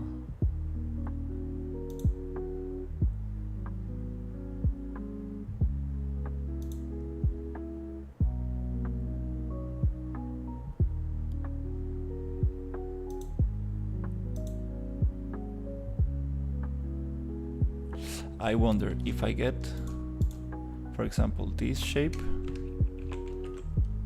and move it up, I have the same problem. Okay, if I get this, let's say, where is it?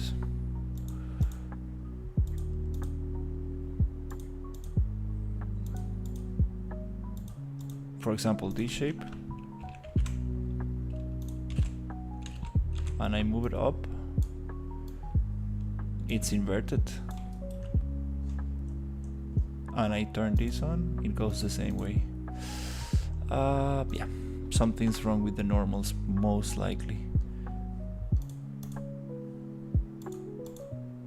Alright, let's just turn this one off. Get rid of that, get rid of this. Yep. Unfortunately, we have some stuff going on with that, but for now I'm gonna leave it like this because this already took much time for a little power outlet, which looks pretty nice. Super low poly power outlet. And before I take a break, I think I'm going to actually not make it totally black. Yep, I need this to be a little gray. Maybe this color I'm gonna copy, try to just paste it everywhere, because straight black doesn't look realistic.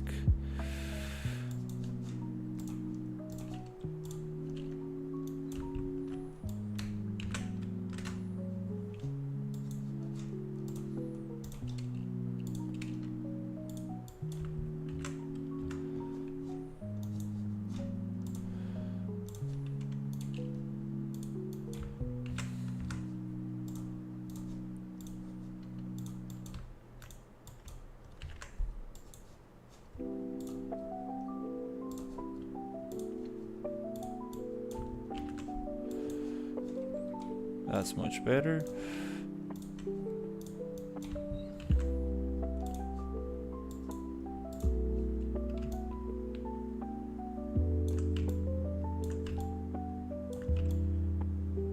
Maybe a little bit darker will be nice, but these are inverted, and oh, you can really tell they go out. Oy, oy.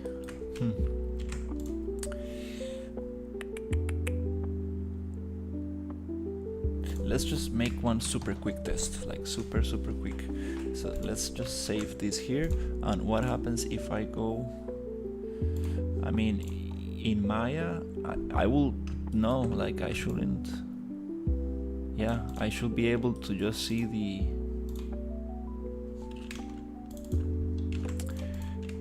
I mean, mesh separate.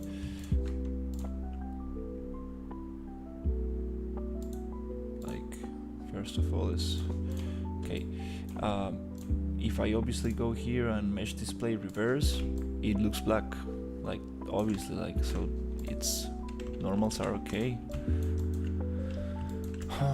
Something is going on. Mesh combine.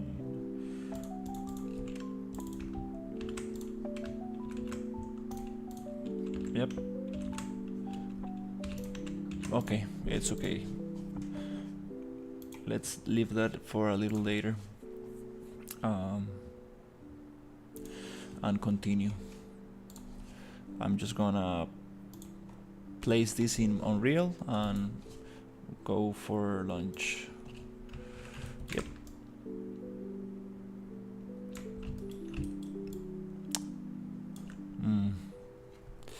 Super interesting. And is there a way I can actually invert each one of them?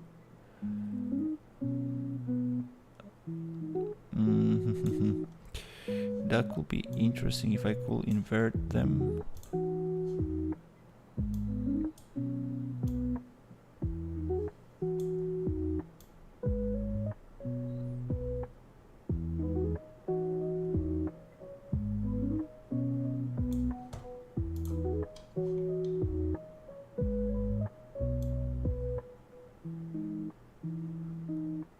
Somewhere, if I can invert them somewhere, like let's say scale -1 or something. No, it's not gonna work.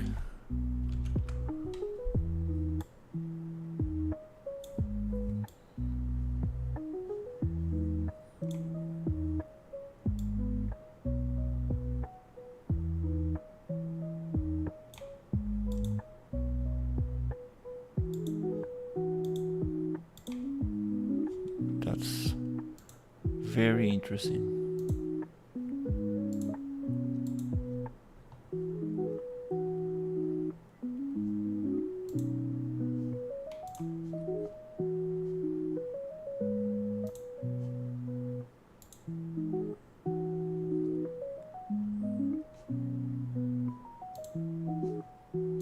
No. Obviously not.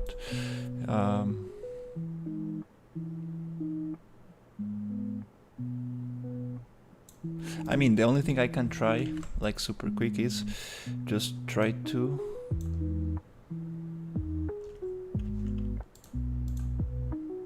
okay, let's get this going.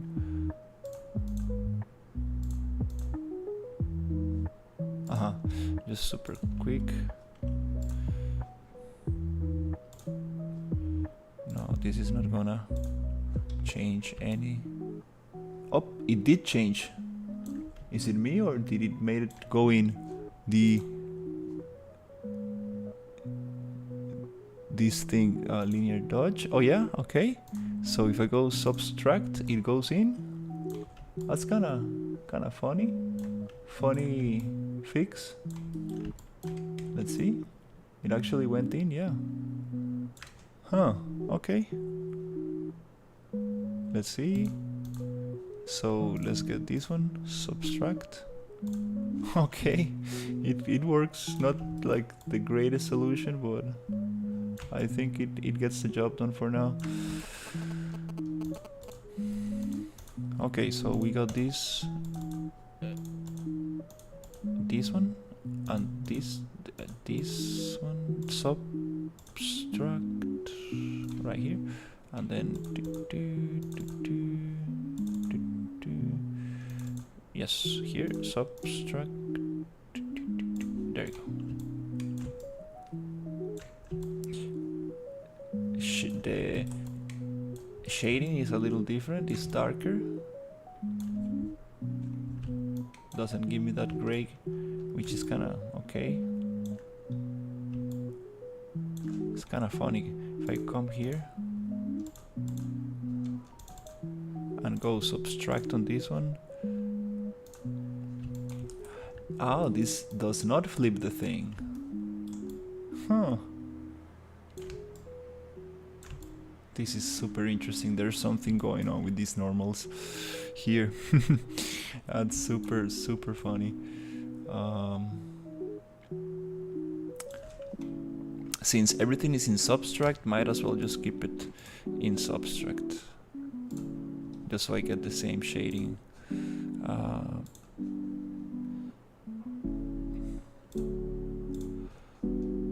Substract. Yep. The only issue I'm getting so far is this face right here. It's goes from one side to the other. It's okay. Height adjustment, is there any setting I'm like not playing with properly? Here in the height adjustment, it's just took. There's not.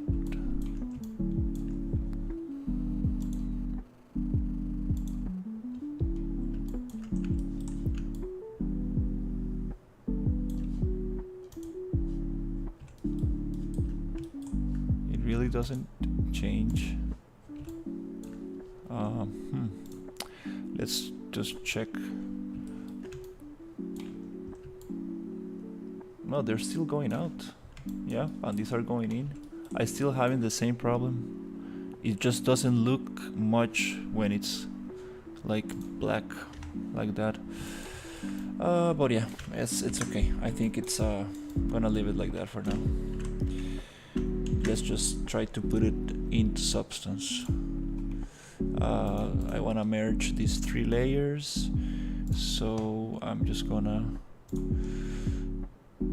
use my little workflow, which is opacity layer.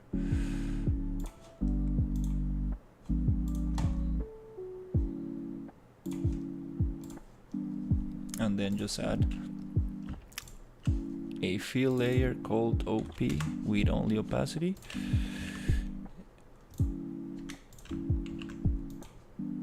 And just place it on each layer. Go and check opacity. Great. Material. Okay. Hey, this is gonna be a super small prop anyways. I'm just spending a lot of time on something super small. Let's go dilatation and transparency, and I'm gonna use my template with transparency. Let's just go and set it up here in a power outlet folder.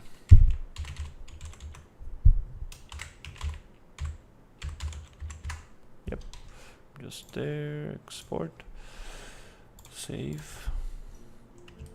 Let's pause this render. Okay, nice. Let's go into Photoshop. Great. Let's just drag and drop all the rest here. Hold enter. So ORM with ORM, and then all the normal together and all the base color together, and then just save this as power outlet, M power outlet. No, it's texture. Yeah, texture power outlet ORM.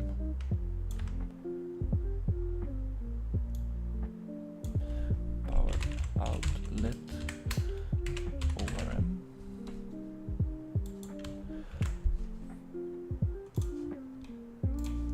Then just get the normal.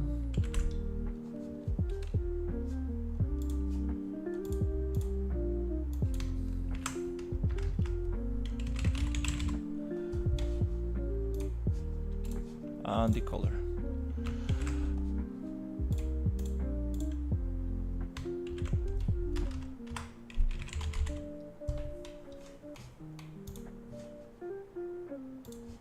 Yep. So now we're gonna have we just have 3 textures, instead of all this nonsense right here. Okay. Yes. Now let's get this power outage, power outlet, and get it into the Unreal thing right here. Let's just drop it there. Okay. Let's go for the ORM. As always, just take the sRGB off. That way we can use the layers, which are packed into one texture. Great. Computer getting laggy. Maybe just close here. Close this.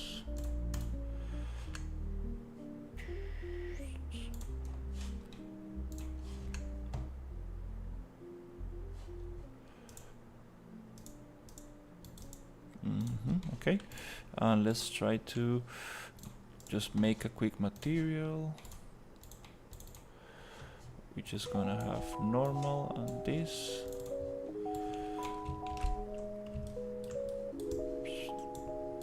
Okay.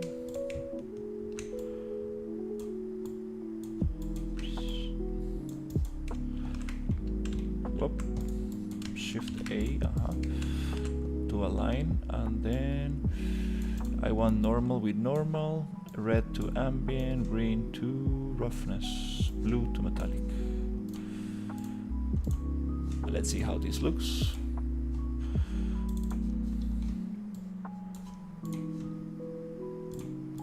Then I can just give this one material. All right.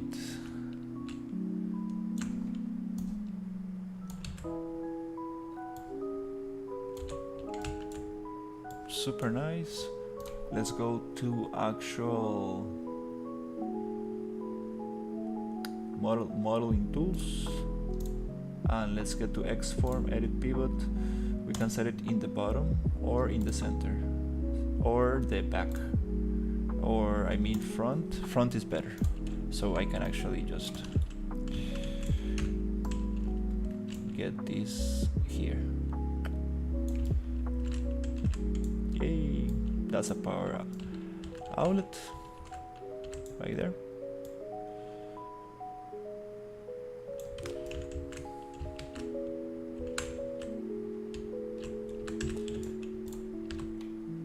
It's too big,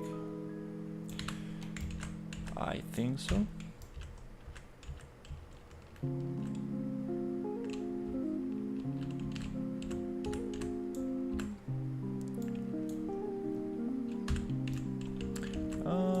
I did it like golden, but like I think it will look nicer if it's just silver. It will go good with everything else. Ooh, all right.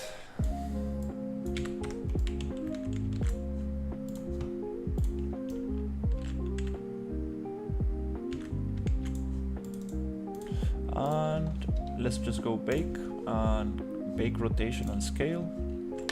So now the asset is baked.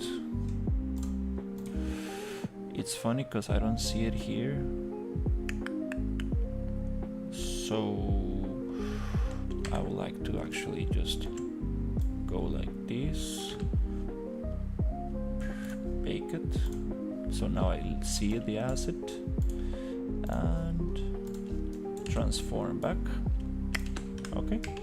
Just so we have a nice preview on the content browser, since this is a asset with transparency. I mean, like no back faces. All right, and I think I'm gonna make it silver color. Yeah.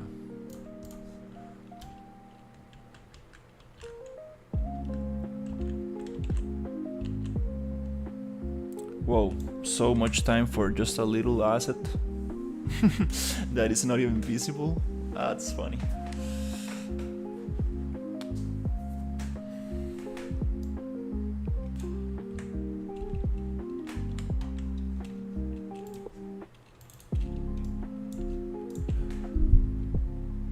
let's go.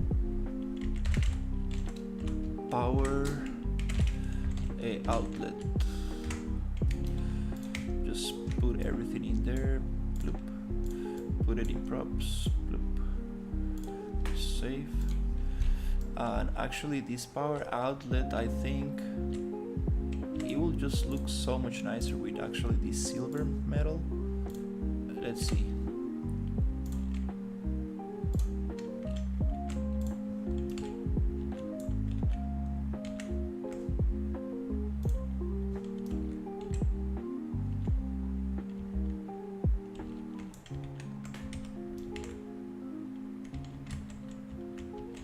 Yeah, I think it will look nicer with silver.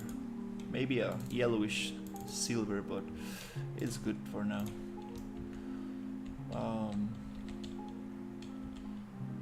Proportion, scale, I think it's about right. Maybe this goes a little bit down there. Now I need to think about where to place these outlets to make sense of them.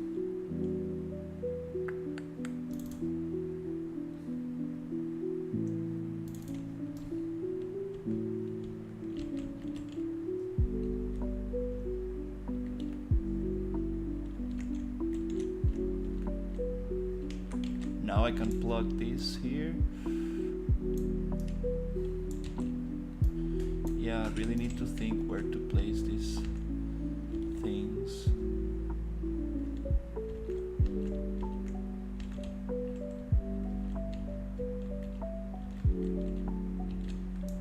I've seen some videos of diners who have the power outlet actually here, so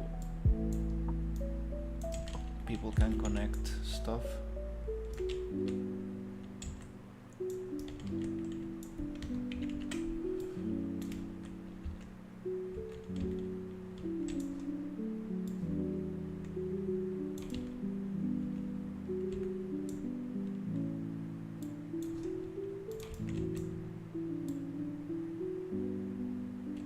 Then I will need to make some cables for it. It kind of looks nice, that color. Maybe the brown is too dark, so I cannot see the actual. Yeah, maybe this brown doesn't. Insane detail. Yeah, thank you, Nuclear. I got this going. It's a little sharp, but you get kind of far away from it, but the colors are not that nice actually. I think the brown color is a little bit too dark, so it doesn't let me see at the sockets. But yeah, just trying to get some of that there. I need to think where to actually place them.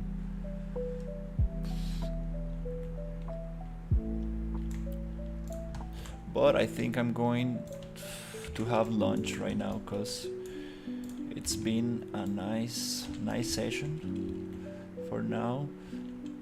But I think I will try to come back later and try to do more.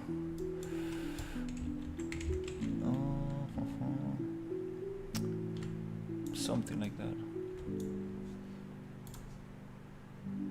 Yeah, too much too much effort for a little outlet, power outlet. But I can have them here, maybe like there. Man, it's game ready scene. almost there. not quite, but like it's getting there. I need to optimize. The optimization part will take me some serious work. Some serious work. There is this tool in Unreal called level of details, automatic level of detail. So I want to test it, because I've seen some videos of people using it and it looks very good. Wanna see if I can use that here to get some of that optimization going. Oh yeah, but just with the little things like this, like the light switch, the power outlet. Still streaming. I would pay for it. Damn. I appreciate it, Nuclear. That's the idea. I wanted to like make it look like as professional as possible, but still needs a lot of work. Sorry Singh, I had to leave my house the moment you joined. Don't worry, Bricks. I appreciate you guys checking out. So I did the light switch, I did the power socket, and what else I did right now? The curtains. I think I did the straw for this little thing. Yeah, today was a very productive day. Like small props, but actually they add a lot of detail. Let me see. Like this one came out super nice. No worry, my mic got glitched, sorry about that. It's okay. No problem. Here, this one came out so nice. I'm super happy about this light switch. Did you screenshot the progress? No, not yet. I am going to do it. I'm going to screenshot the progress. Also for the thumbnail, because now I think I need to upload a thumbnail every day to YouTube as well, because it uses the thumbnail from the last video, which is not nice.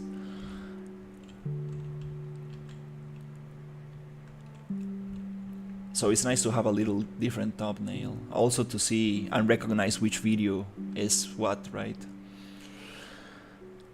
Yesterday I downloaded all the blockout videos, and I started to cut like I started to edit them to make like a time-lapse video of the blockout stage,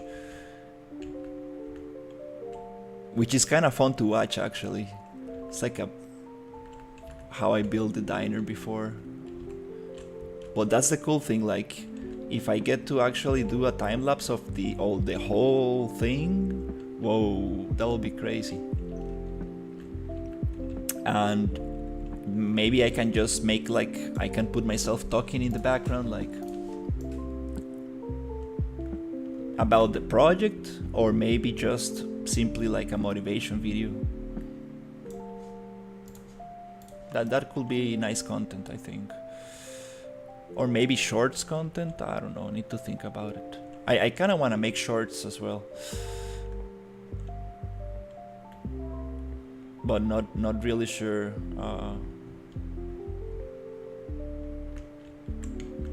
It will be nice. Like for the pancake, I mean the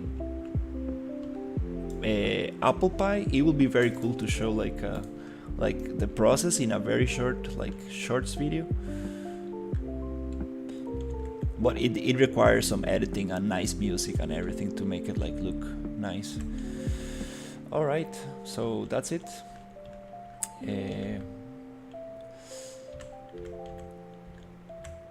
Yep, I actually need to... More food assets question mark. Yeah, I actually today like actually that would be nice. After I have my lunch and my coffee, I think I'm gonna add some cookies to the cookie jar. Yeah, I think I'm finally gonna add some cookies here. That'll be super cool. That'll be pretty easy. I already have the material set up for that.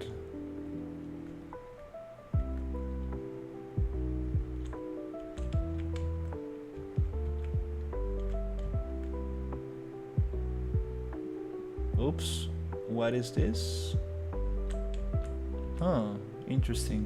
We got some problem there. I don't know what it is. Is it baking problem? Probably. Yeah, we got some baking problems in the cherry. That's funny. From decalses. Oh yeah. Those are our little details. I need to like try to focus on the big things.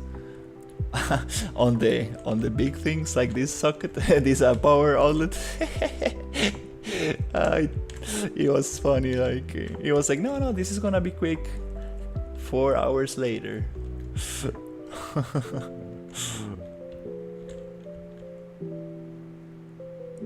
But it's nice. Nice power outlet. Maybe the colors I need to readjust, but it's a nice kind of first pass on it. Yep. All right. I think it's time to go for food. After working on a diner. Today I got a job from Instagram account for a cookie render. I am gonna make it tomorrow. Oh, that's amazing. That's amazing. Some cookie Nice. renders. Good luck. Yeah, try to get a super nice render with cycles in Blender. That will look super nice. I do not have any experience of making food render. Just get some good reference. Yeah, just get some good reference of. I bet it's for a brand, right? So maybe they have their own cookies. So just try to look for a very good image, a very close-up image, and then model the thing, and then you look for some nice textures, and then try to texture it super nicely, which is not gonna be that hard. I mean, I guess it's all these textures are available. Hot colors help with the yummy. Yeah, it really depends on the brand, like what cookie he's making and for what brand. I think it's a very specific cookie.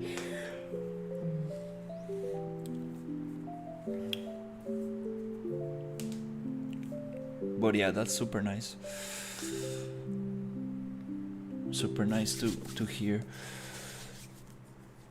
There's this guy Patrick 4D who makes like food renders. Sure, man. His work is super good. He does like snacks. It has 5 cookies.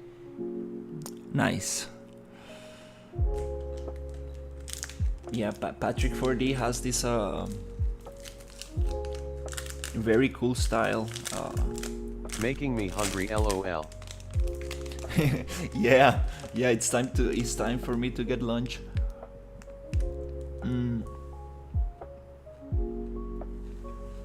I don't know what I'm going to have until I think about it. Yeah, I know Patrick, he is really good.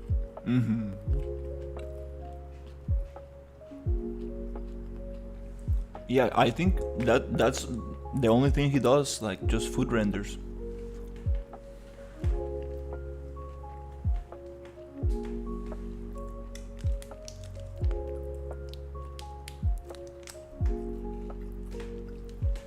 Super cool Me too. too at Brick Creepies Gaming. It's 2 a.m. right now.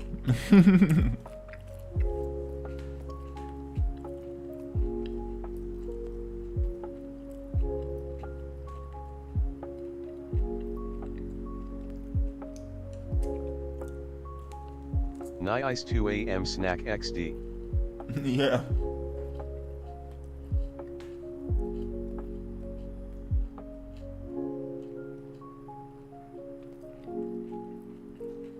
Yeah, it's time to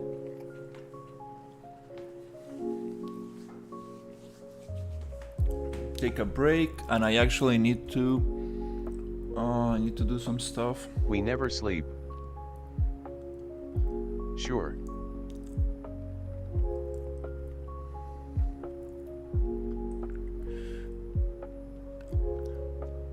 Need to do some boring stuff on the phone.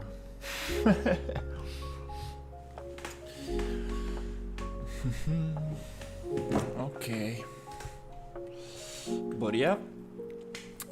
Alright guys, have a great night. Thank you so much for hanging out, and good luck with the cookie render. If you need a feedback or advice or anything, let me know. But yeah, I'm sure you will do something super nice.